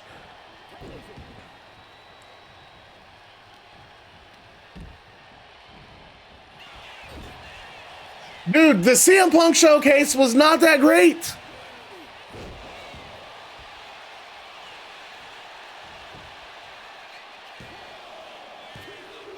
Yeah, I didn't give a fuck about the one-off matches. I think it's crazy that the very last match in the showcase is Punk and AJ against Miz and Maurice.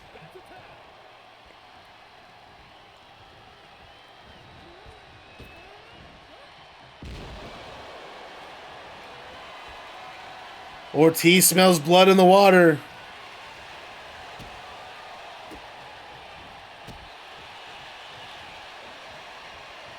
Beth going for a glam slam, but runs into a forearm, and my goodness! The pounce from Christie Ortiz! Channeling her inner Monty Brown! The final showcase match is Punk and AJ against Miz and Maurice. Legit. That is the last match in showcase mode. I don't even have any issues with the Miz, right? I think the Miz is a great asset to WWE. He's been a great ambassador. There was a long time where he was one of my favorite guys to watch on WWE TV, but I just don't know how you do a CM Punk showcase and think that, like, the match that people are most looking forward to in showcase is him and AJ against Miz and Maurice. I didn't understand that. I just didn't.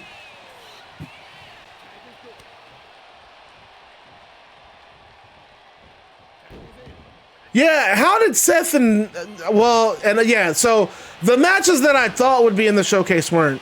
And I guess I really shouldn't have expected the Jeff Hardy versus Punk to be in it. I don't know how many breakers have been used. We'll say 2.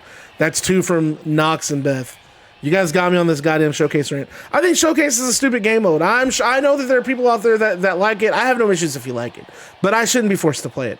I shouldn't be forced to play my Rise. I shouldn't be forced to play my faction. There's one game mode and one game mode only that I want to play. I want to play Universe. I want to build my arenas. I want to set up my show. I want to either play matches when I have free time or sim matches and have them playing while I'm doing work. And just kind of like watch them on and off, just because I like the immersion of it all. I feel like I'm being punished and being forced to play some dumb, stupid shit.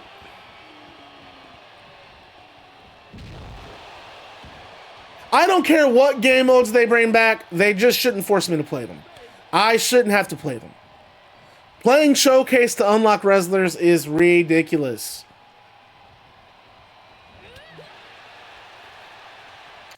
Yeah, that sounds stupid to me. Having to earn stars, it sounds ridiculously dumb.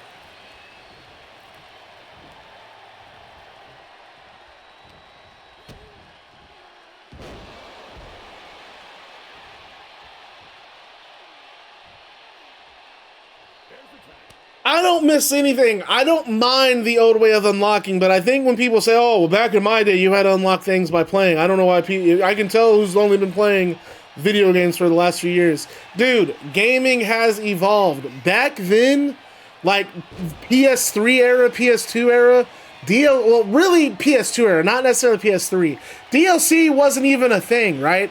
So when you released a game on like Nintendo 64 or PlayStation 2 or GameCube or Wii, you had to release a complete game.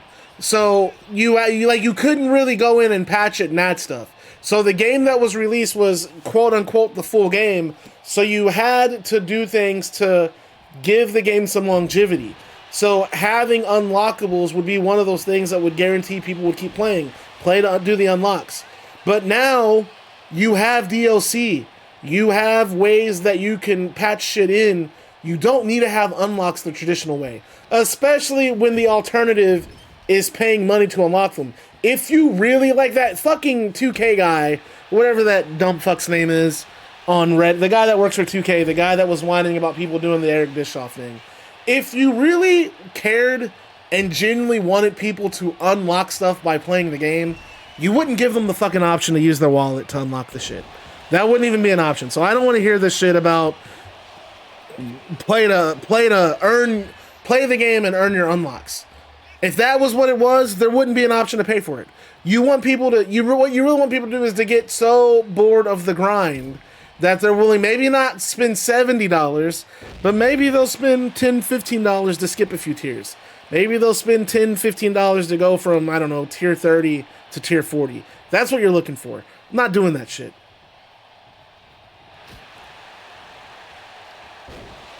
The old school season modes were cool to me. By the way, breakups are 2-3. So Soul and 2-2. All right, that's fine.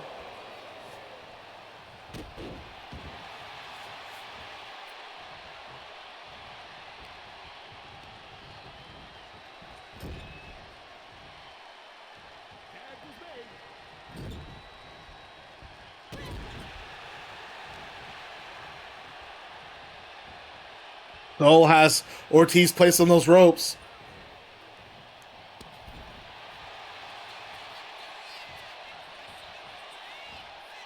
Dude, I like that move.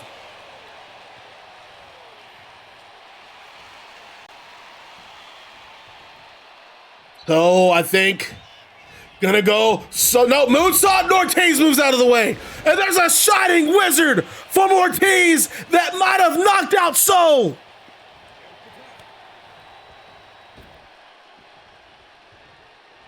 Man, they got unlocks in my faction.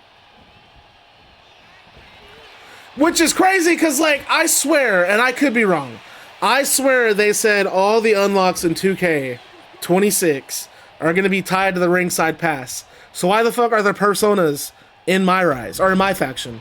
So that's another, they have basically 3 or 4 ways they make money off this game now.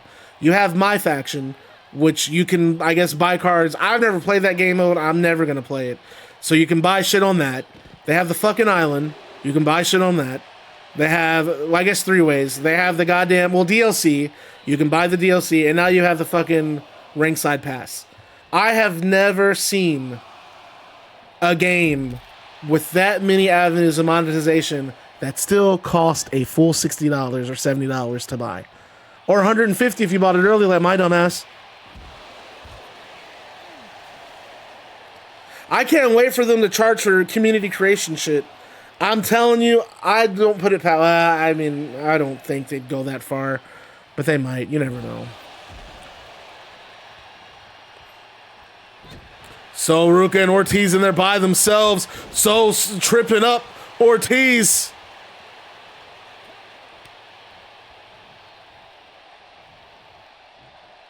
I spent $150 to play early because I wanted the premium tier.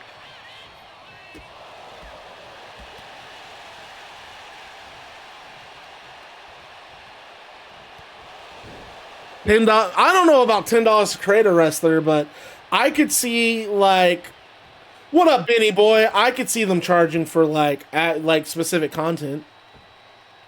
Like, I could genuinely see people making CAWs and then having the option to, like, maybe set a price on how much the CAW costs to download, with 2K getting a cut of the money. I genuinely could see that, like an auction house, like in Diablo. Ortiz out at 2. Yeah, these are they are tearing it up. I got the Monday Night War edition, however much the Monday Night War edition costs. That's why I was not paying any more money. They got way too much money from me. And I really don't even know what I bought.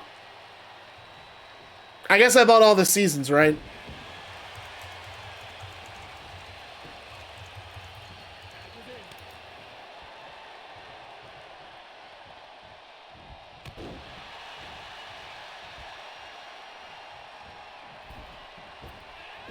So Ruca coming down with the splash.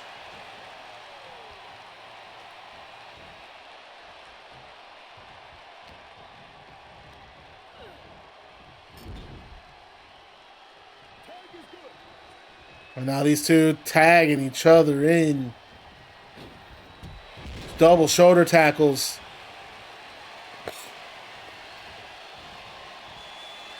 All right, so if you do the Monday Night War edition, you get the base game, you get all the season passes, 32,000 VC. What am I using that for?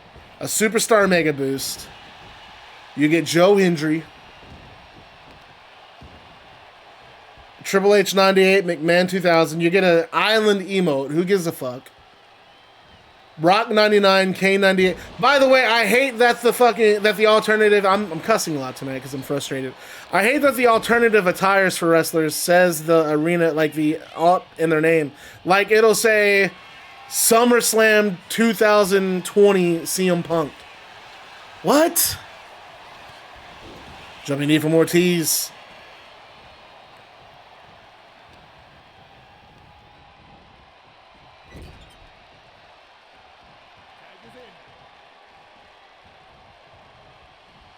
I think the gameplay has been the best it's ever been. For real. The gameplay is the best. It's the best, from a gameplay perspective, it's the best 2K game. Probably, period. Even though I really love 2K22. I think you guys remember when that game came out. I just remember being like, man, this game is really scratching the itch in so many ways. That was probably my favorite WWE game in a long time. Like, I even would play that game in my off time. That's how much I liked it. Shit, blockbuster from Ortiz. Dude, she just took out Beth.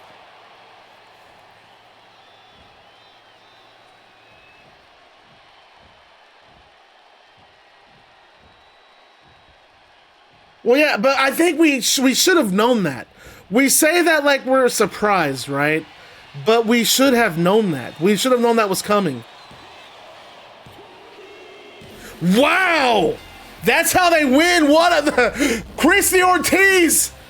What a surprise little pin. I like that surprise pin.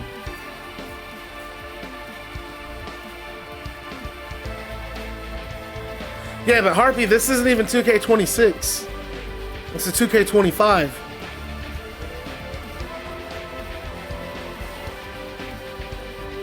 And Ortiz and Tegan Knox backing up the ramp. I mean, they should not be upset with themselves. They are.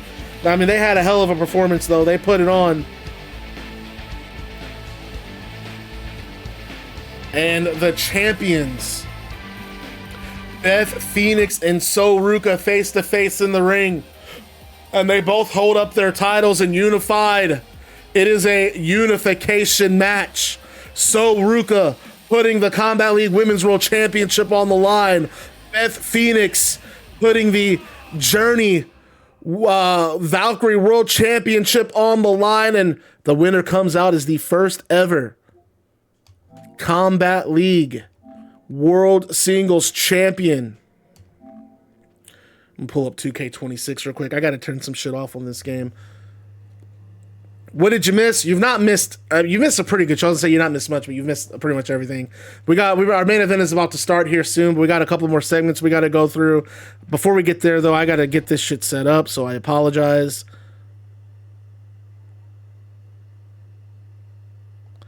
We're in NBA till we get crossplay. I don't understand why there isn't crossplay. Like, if you can have a cross community creations. By the way, the soundtrack in this game's ass. This song's okay. I like the Transplants. This song came out when I was in middle school. It's if you like Rancid, if you like those bands, it's Tim Armstrong. But like, there's like 2 or 3 good songs. There's 2 or 3 songs that I'm like, I really fuck with. That Linkin Park song goes in. I've never heard that song before. I don't listen to Linkin Park like that. But my God, that song kind of goes in. It's really good.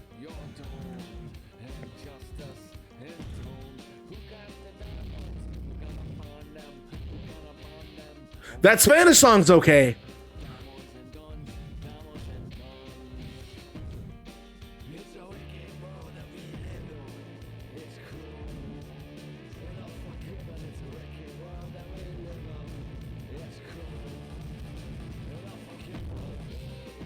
Knock, knock, knock. Who that? It's Mama, son. Looking for the bitch who stole the money and run. And the daylight's gone and there's no more fun. And who's the fucking bitch that stole all the heroin?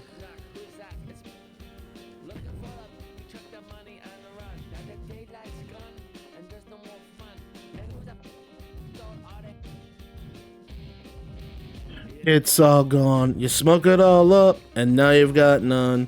That's not that. That's not the plan. That's not what you had in mind. I felt in heaven. Now I cry. No one lives forever. In fact, we all die.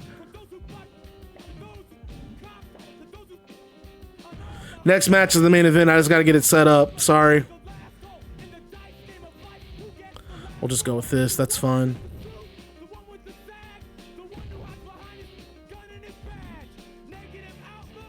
That's how we're living. Wicked world we live in. And like he said, it's a wicked world we live in.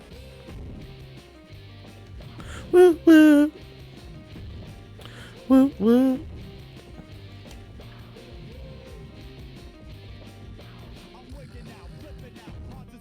I never liked this verse in the song.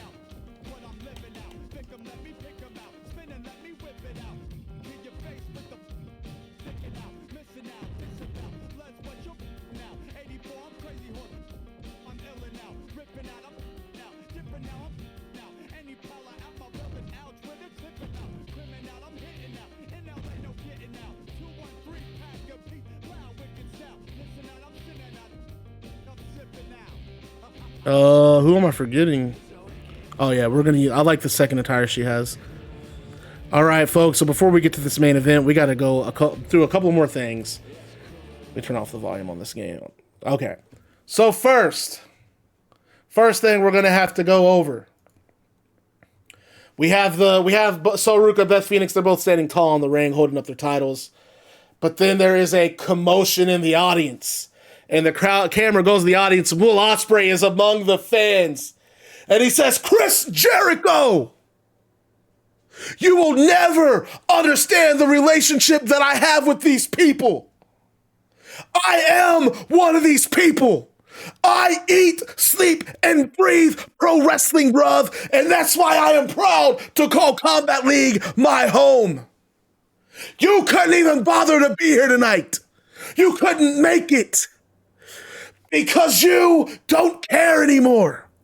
Now, maybe once upon a time, you were just like me.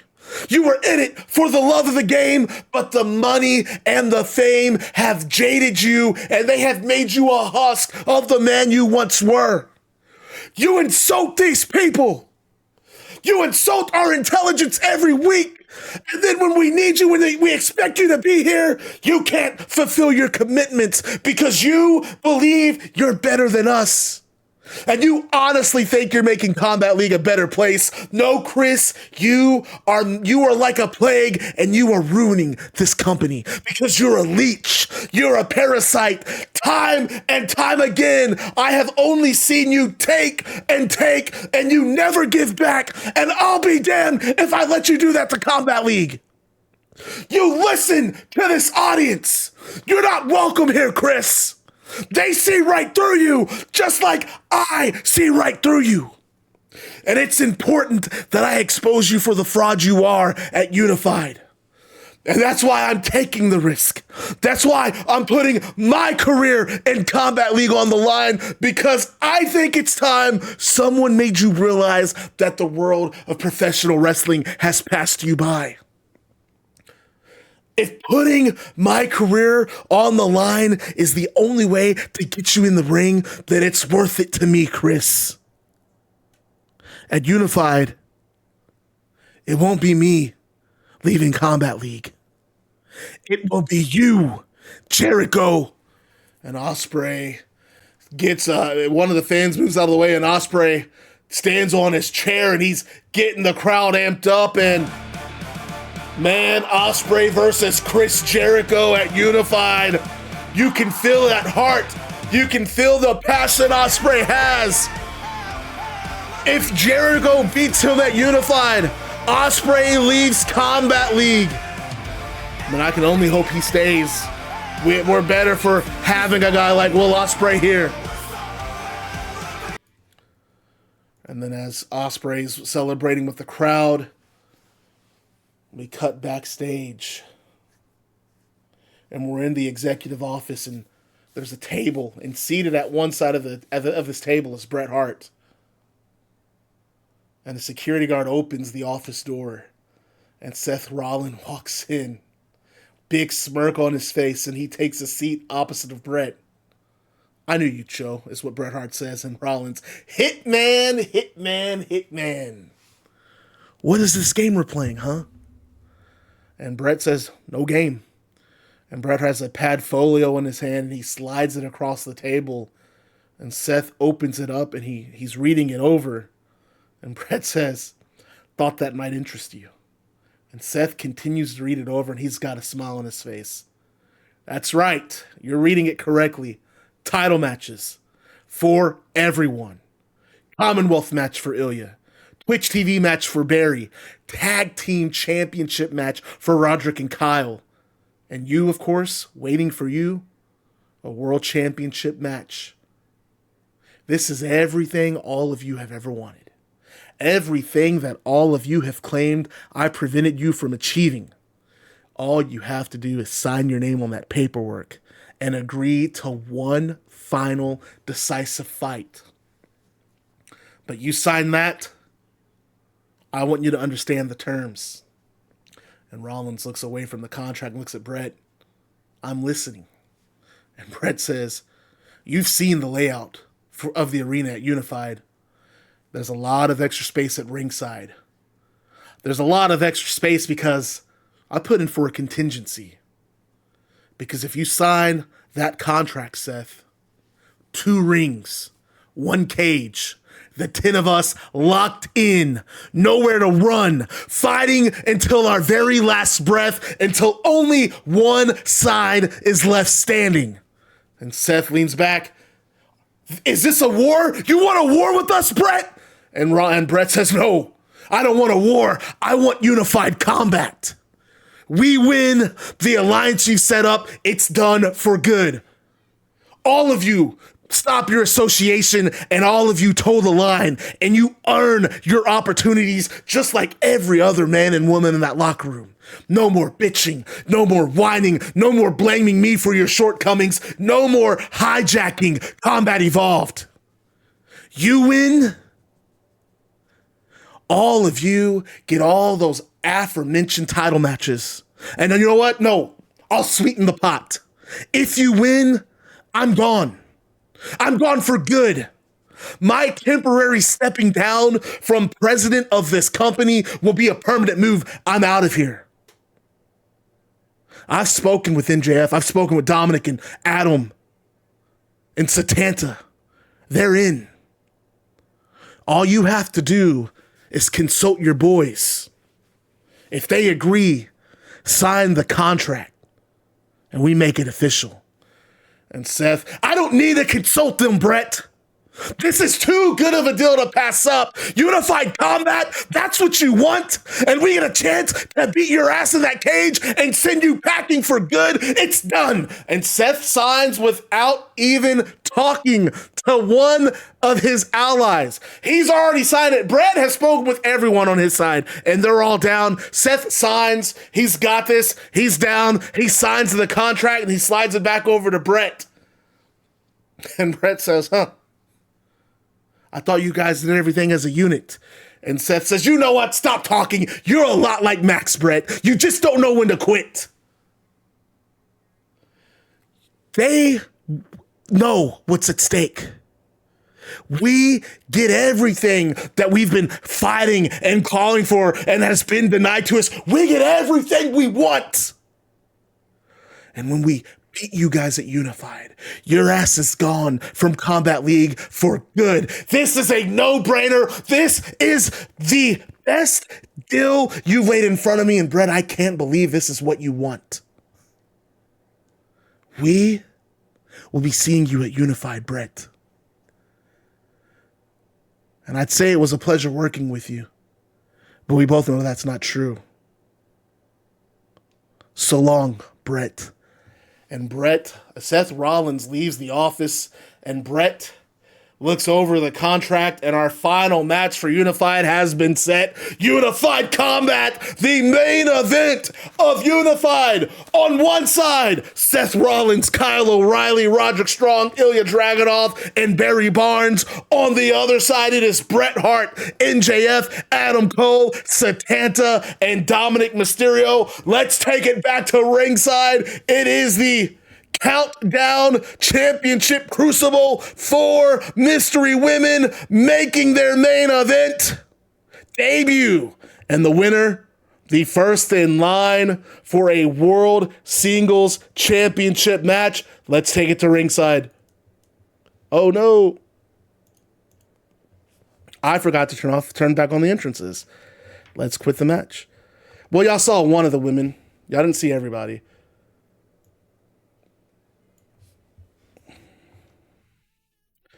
The match is being written out. I'm writing the whole match. I'm gonna have some music playing. You didn't guess no Blake Monroe. Shush it up, girl. Did you guess Blake Monroe though? Seriously? I'm proud of you. If you did, shouts out.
Wait a minute, Io Sky!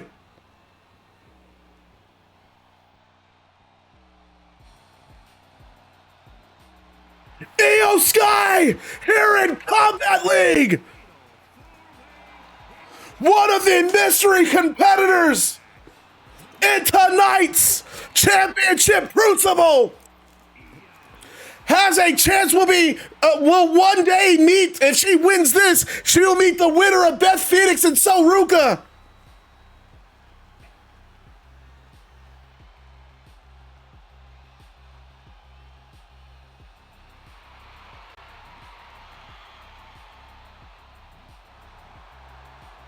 We should just do it right after this stream. Nova, as someone who has been involved in Unified Combat, what can you tell some of the newer viewers? Iron Tiger's been in a Unified Combat. What's up? Fill them in on Unified Combat.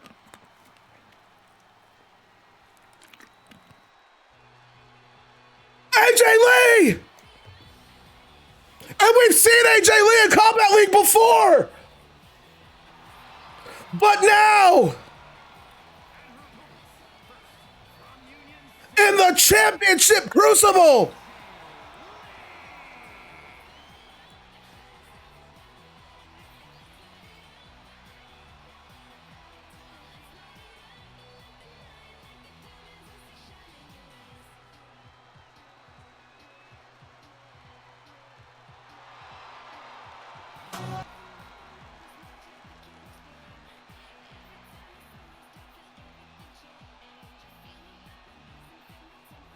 man, wrong person. I'm lucky to remember my own name right now.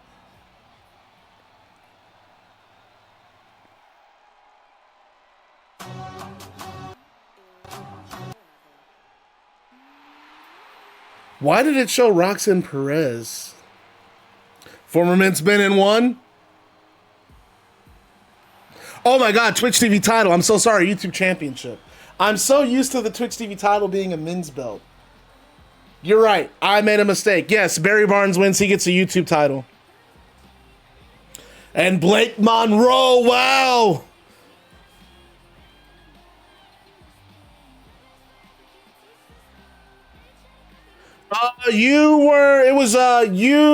Wasn't it Jay White, Haku Sakamoto, Cody Rhodes, Terry Funk, and, what was that CAW's name?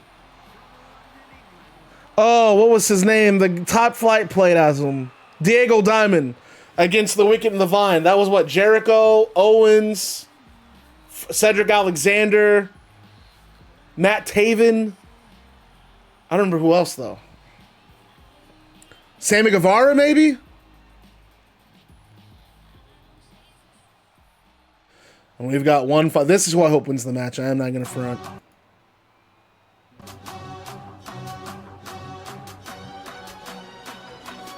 No way. And she's got her goddamn all-in Texas tire. Mercedes Moné!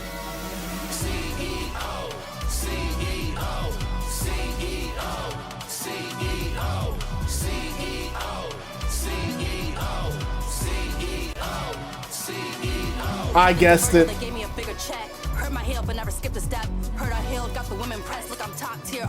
Mercedes Moné's my girl, man. This is the soundtrack to my reign. You heard the crowd clapping and praising. Champion belt back in my frame. It's been a minute. Y'all get back when I'm finished. CEO handling business. This was the mission. Stepping on all my minions. Get back to count my millions. It's been a thing. Conquered all my dreams. Now it's a regular scene. It's all in my genes. As soon as I hear a ding, they know the boss in the ring. Look at the scars, all this pain. Give me my title match right fucking now. You call them dues, I call them paid. I got what it takes. Y'all be taking them L's, I'm great. No, they ain't taking that well mistake. No, I don't make them as well money. I give them hell in a cell. CEO, CEO. Cause we're all CEO. Cause we're all CEO. Cause we're all. And here we go, folks. 25 minutes on the timer. It is falls count anywhere. It is anything goes. It is the Championship Crucible, the first of its kind in Combat League. The winner of this #1 contender for the World Singles Championship. So if you are Beth Phoenix, if you are So Ruca, you already know you have someone waiting for you at the other end of Unified. An AJ Lee, wait, pinfall from Mercedes. Could be an early pinfall. No, AJ kicks out. And right hands, and oh, wait a minute, now Mercedes has AJ up, and oh! Double knees right to the chest. And that just leaves Blake and Mercedes as the two women standing up, and Mercedes suplex. No, Blake lands on her feet. Clubbing blow from behind, Io and AJ Lee outside of the ring now. And a long Astral cradle. Let's get the predictions going. We got 25 minutes. Big pancakes for this, folks. And this is going to be our... This is the 2K26 Combat Evolved Arena. So I'm going to add a couple of not big things, but I do want to add the advertisers to the ring once I figure out who I want as advertisers for Combat League. For sure going to have my role with Jeff Jarrett, right? And our predictions are up. I want the big pancakes on this match. Well, if you guys win, you become the #1 contenders for the tag titles. Double stomps from Io, missile drop kick from Blake to Mercedes. Oh, man, there's going to be so much to talk about in this match. Back suplex from Mercedes. I had to remove the announce table from this match because I noticed that once the large ass ladder comes out, all the AI wants to do is try to drag their opponent to the ladder. It's like the silliest thing. I don't think it's ever been that bad in a 2K game. Because I simmed this match to see how it would play out. And it was like, for 15 minutes, they kept trying to drag each other to the ladder. It was so stupid. And AJ kicking out of a pinfall from... They won a match, but I don't know if that means they're the #1 contenders. Their chance to earn contentionship got stopped when Sakamoto took out Muerte. It's just been Juice Robinson. And keep in mind, if Haku Sakamoto wins at Unified, there is no more Bullet Club. So Muerte and Juice can't even be a tag team. So they abdicate whatever ranking they have as tag team. So that's how FTR was really able to snake their way into a title match. Black Widow submission from AJ Lee. Referee already out, goddammit. Backstabber from Mercedes.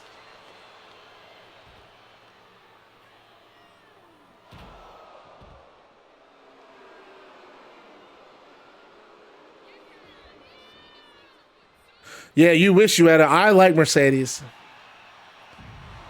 Well, look, they have credentials. FTR have tag team credentials. And look, Hook and Aysen were handing out open challenges, right? They handed out open challenge. FTR took the open challenge. And Hook and Aysen, Katana and Iron Tiger could have said no. They said they want bald. They want FTR bald and FTR hair. We're good. We're getting the match. I am not trying. This was all Iron Tiger. Tiger has made it his mission to end all of Bullet Club. This is something Tiger feels very personal about, very convicted about, as Io Sky submission applied. 0 cakes on Blake. No cake on Blake. FTR on Fraud Watch. I will say if FTR loses this tag title match, well, if they lose and it's a competitive match, that's one thing. Look. If they get dominated, which I really think FTR's winning the tag titles. Shiranui from AJ Lee. I heard a little, but what happened between Bret and Seth? They set up Unified Combat. Go back and watch that segment because there's some important story beats.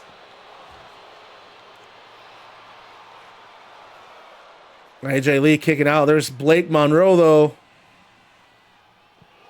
Wow, Mercedes landing her feet. Oh, eats a Luthies from AJ Lee. Damn, Sling Blade from Blake. What's the stip?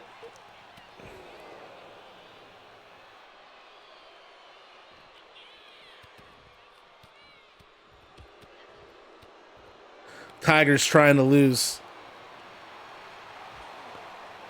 Man, I'm good on the Hardys. I know the impact that Matt and Jeff have had on professional wrestling.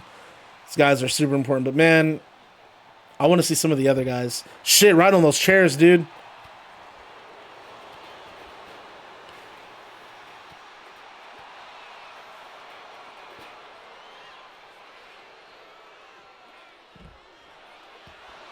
Okay, we can do that. You don't want Bret gone. You want Bret Hart as a personal manager to Seth Rollins. Okay. You know what? I'm fine with that. That is the new stip. Oh shit, there's already some blood, folks. Jesus, what a Shining Wizard from AJ.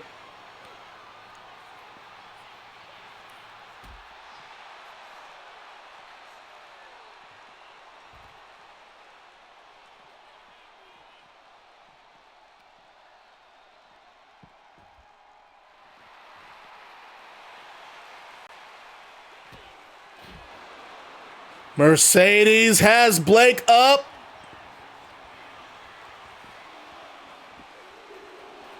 Kick out on the outside there. Oh, and Blake just getting sent to that ring post. You also can't turn off LED apron, by the way. You can disable it, but it still shows up. Every year, I don't do Create a Wrestler, but I really enjoy Create an Arena. Every year they find a new way to make Create Arena not work. It just never fails. There's always something new. This year, it's the damn LED apron. So I just put a little image on it. Otherwise, you'd see a big-ass Wendy Cho, or however you say her name. What has she been doing? There's a breakup, casual breakup there for Mercedes as she eats that ring post. They're going ham on my ring post, goddammit.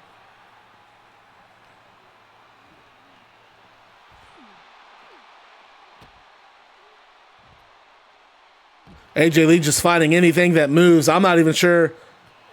She's on Evolve. Oh, Shiranui. Oh, another Sling Blade from Mariah there. Mercedes just getting stomped out there.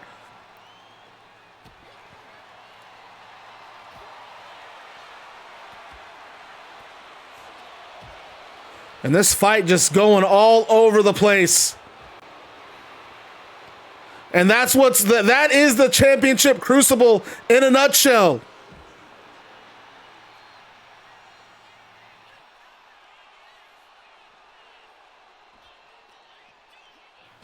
Backbreaker, another backstabber for Mercedes. My God, Blake's got a table.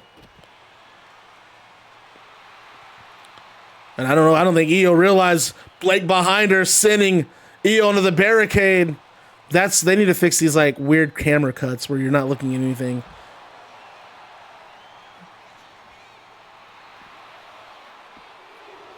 Blake Monroe again, another pinfall. Blake so aggressive in this match. Really, they all are. And Blake on the apron. What does she got planned? Top rope from Blake. Blake with a drop kick right on AJ Lee. And look at her just getting in the referee's face.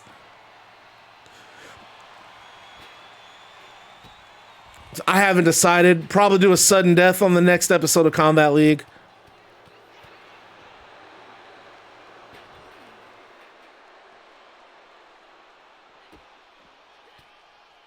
Shining Wizard. Just putting fucking Io Sky out of her misery. 3 of these women have really good submissions, so I would like to believe a tap will happen before the 15 minutes expires, but I've been proven wrong plenty of times. Mercedes looking under the ring. No, I said next Combat Evolve, fool. There's a submission right there. Speaking of, Black Widow locked in, but wait, Mercedes drop toe hold. And what the hell? They're still looking for weapons. Io Sky, what has she got? She's laying some packs in the ring. Jesus, right on the guitar. You've got to be kidding. What if the guitar broke right then? That would have been dope. There's your first pinfall. Blake Monroe up 1. Blake Monroe up 1, and it's 15 minutes. Io hitting that ring post.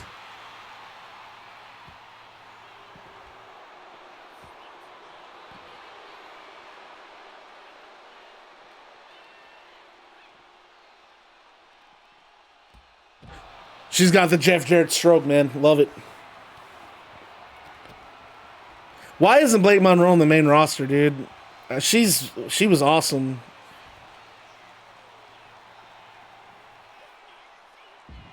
I like the camera cuts because it does. I like the transitions. It does give you like a feeling of, Jesus, dude, that headbutt. It feels dynamic. It really reminds me of a New Japan. Right on the guitar. It gives you that kind of dynamic feeling, but I hate when it cuts and there's nothing going on. Like, I don't know how they. I don't know. It's like you get one step forward in a 2K game and there's 2 weird steps back.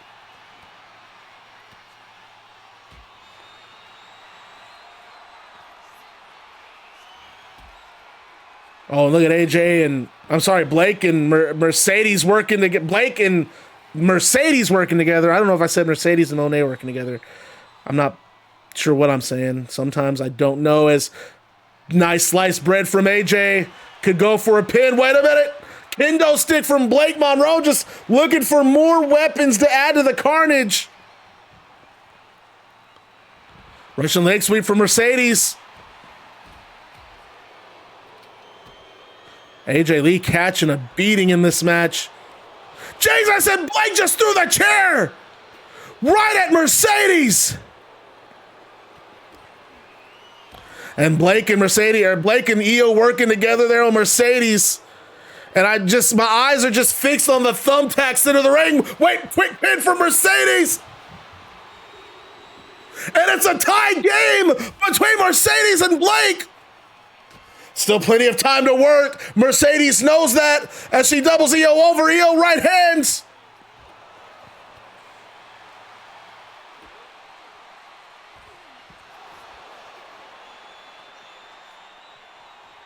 And look how quickly Blake trying to. And no, AJ kicks out.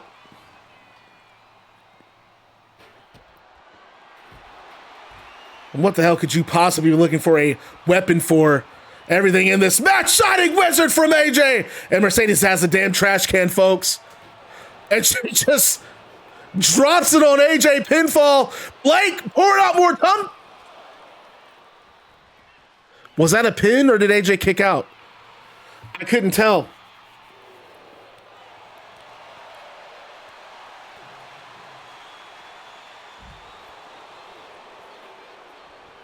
Oh shit. Oh shit, they're in the ring. There's thumbtacks in the ring. I do not like this. God, right on the tacks! Submission! Yes! Io dropping her on the thumbtacks and a Russian leg sweep!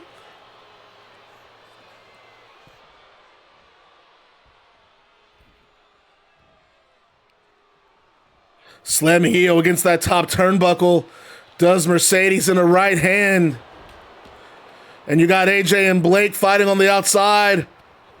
Mercedes just stomping the hell out of Io. Blake goes for a pin.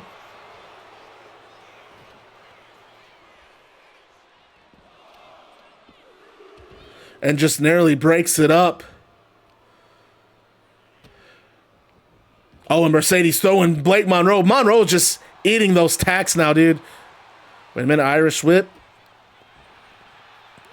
No, no, right over the thumbtack, side slam, right on the thumbtacks from Blake to Mercedes. My God, all of them.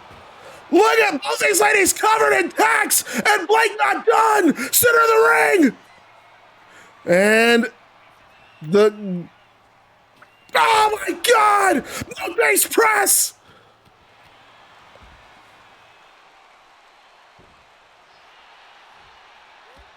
Io, Irish whip, quarter. AJ, Black Widow. And Blake comes out of that corner. Breaks it up just in the nick of time. Blake Monroe, missile drop kicking AJ Lee. No, I think, Real was gonna say, I think AJ was gonna, or Blake was gonna just slap the bag of thumbtacks on AJ. Oh shit. Oh shit. Into the thumbtacks? Into the thumbtacks, my God!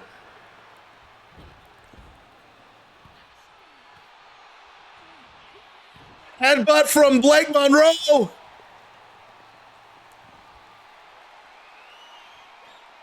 Missile drop kick to the temple there.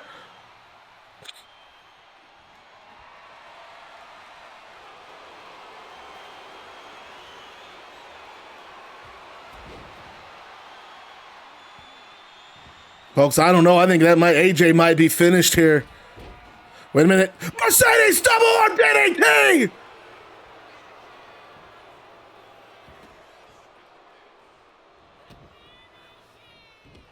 Oh, another Shining Wizard drop kick. And you have to be mindful of the tacks that are in this ring.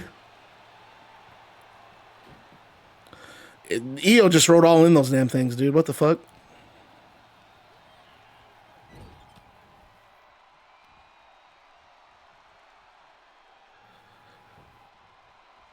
AJ, it looks like she's countering that hammerlock. Don't know if this is the right time for traditional wrestling Shining Wizard. And I don't know, that might have taken more out of AJ because she hit those tacks.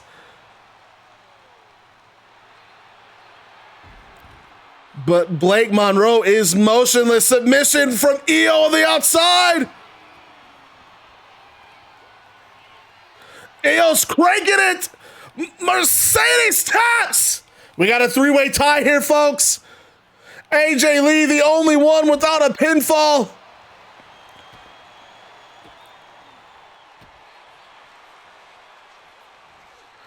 Blake, missile, drop kick. AJ saw it coming, though. Had her scouted.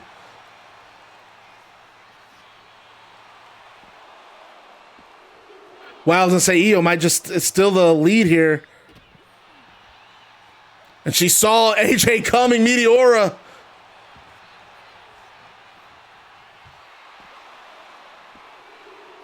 Io just stole it. Io's up. Io's up one. Io's up one.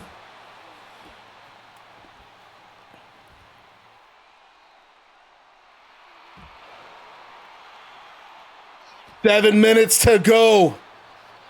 Io wheelbarrow double stomp. Io attacking anything that moves. And that's how you have to be. She's got 2 pinfalls.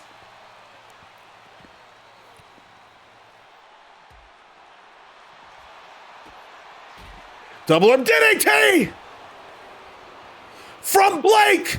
I could tie it up. And Blake does so. Double arm DDT to tie.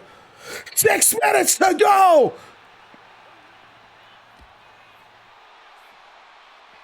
German suplex.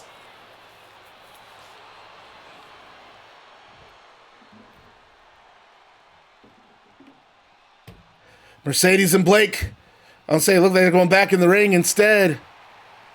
Well, I don't know what AJ's doing. Fucking Blake's got a damn kendo stick, and she throws it at AJ. Meanwhile, oh, blocks it. Oh, Kamagoye knee from Blake. Mercedes must be kicking out of this. No, Io breaks it up.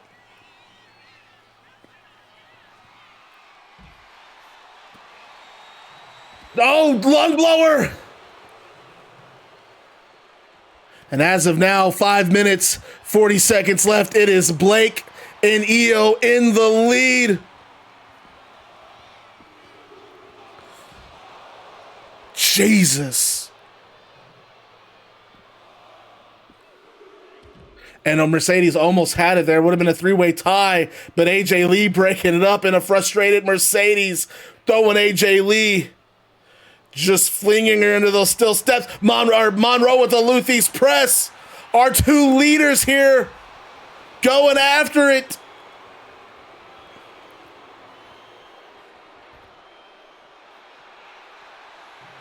AJ submission. And wait a minute.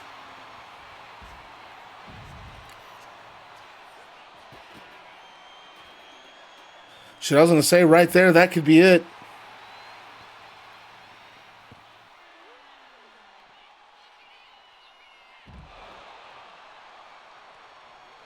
Mercedes, we have 5 minutes left. Get it together.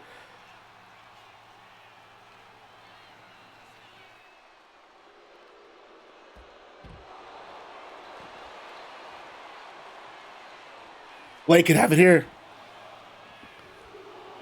Nope, 2 count for Blake.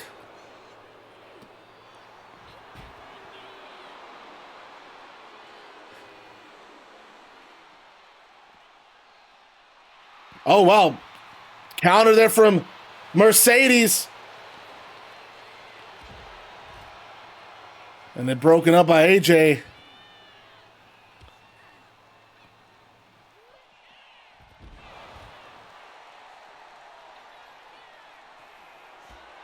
Yeah, Blake just said you are not hitting the finish on her.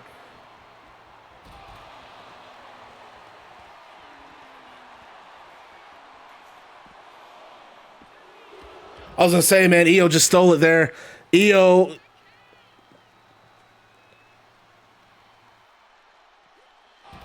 Jesus, just hit the steel steps hard. We have 3 minutes. Shoulder tackle or shoulder breaker from Mercedes.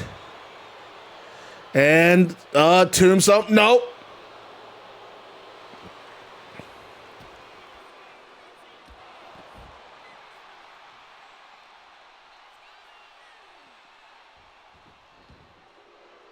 Mercedes taunting with 3 minutes. You need to get in there and get the job done.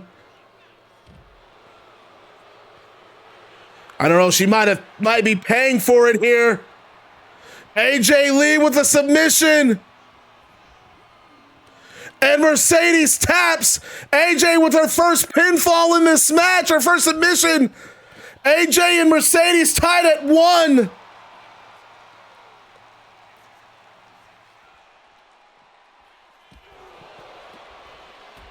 Look how quickly Mercedes and her Io saw it coming, dude.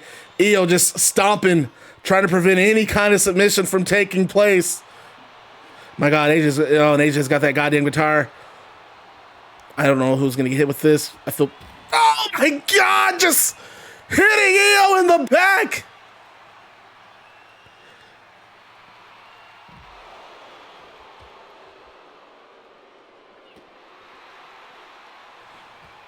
Oh, Jesus, that elbow.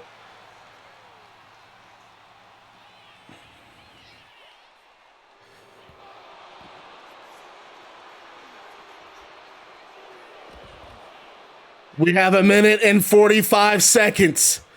Io and Blake.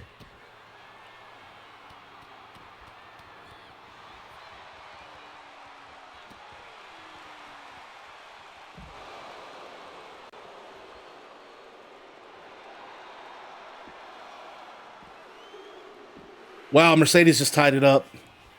Holy shit. Holy shit. Mercedes right up there with the rest of them. And I was going to say Blake might have just taken it because AJ, for whatever reason, decides to use that as her moment to taunt. A minute left. If Io, Mercedes, any of them, like right there, that could have been Io's moment. AJ only one fall.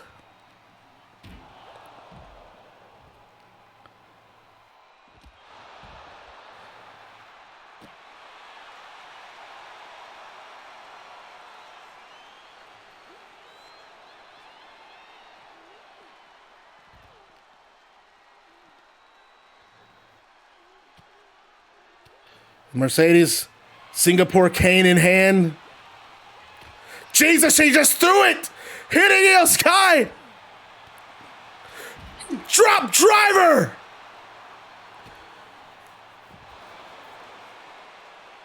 Sling blade from Mariah May!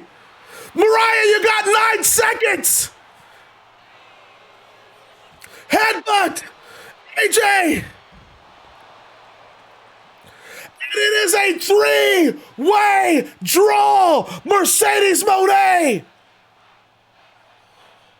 Io Sky, Mercedes Moné, and Blake Monroe in a 3-way tie, folks. The main event of our Combat Evolved coming out of Unified. It is going to be a sudden death match. Sudden death triangle rules. Elimination style triangle match. And that is going to main event Combat Evolved after Unified. So that is the end of our show tonight, folks. The pancakes go back. All of you are safe for tonight. That's the end of our show. So let's talk about Unified. No points. Everyone gets them back. Let's talk about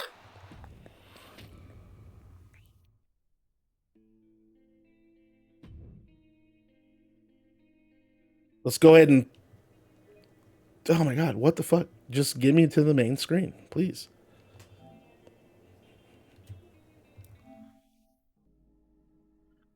Let's talk about Unified. Let's talk about the pay-per-view before we get out of here. Stacked show. And it's going to be awesome. So our first match, opening the show, I have decided, making an executive decision, opening match of Unified is going to be the Combat League Men's World Championship match. CM Punk challenging Rey Fenix will open Unified. And the rest of these matches are to be determined. They're not in any particular order. So our card for Unified, singles match. If Juice Robinson loses, the Bullet Club have to permanently disband. It is Juice Robinson one-on-one with Haku Sakamoto. Then we saw these two men go face-to-face. They were hitting each other, big brawl in the ring. Oba Femi versus Adam Page. We heard from Will Ospreay tonight. Will Ospreay is a man of the people. Chris Jericho is not wanted in Combat League. However, Ospreay had to put his career on the line to get this match. If Ospreay loses, he has to leave Combat League. It is Will Ospreay versus Chris Jericho. Then in our championship matches in the evening, the Combat League Twitch TV Championship is on the line when Anna Adams makes her second defense against Liv Morgan. We saw Cody, Saturn. We saw a little glimpse of what could possibly happen at Unified. It is the YouTube Championship match. Falls count anywhere. Cody, Saturn defending against the Big Show. Then we have our Commonwealth Cup finals. It is Commonwealth rules, 2 out of 3 falls, no managers at ringside. If you are disqualified, you lose and forfeit. If you try to cheat, you forfeit. It is Andrade, one-on-one with Myron Reed. The winner becomes the first ever Combat League Commonwealth champion. We have our Combat League World Tag Team Championships on the line.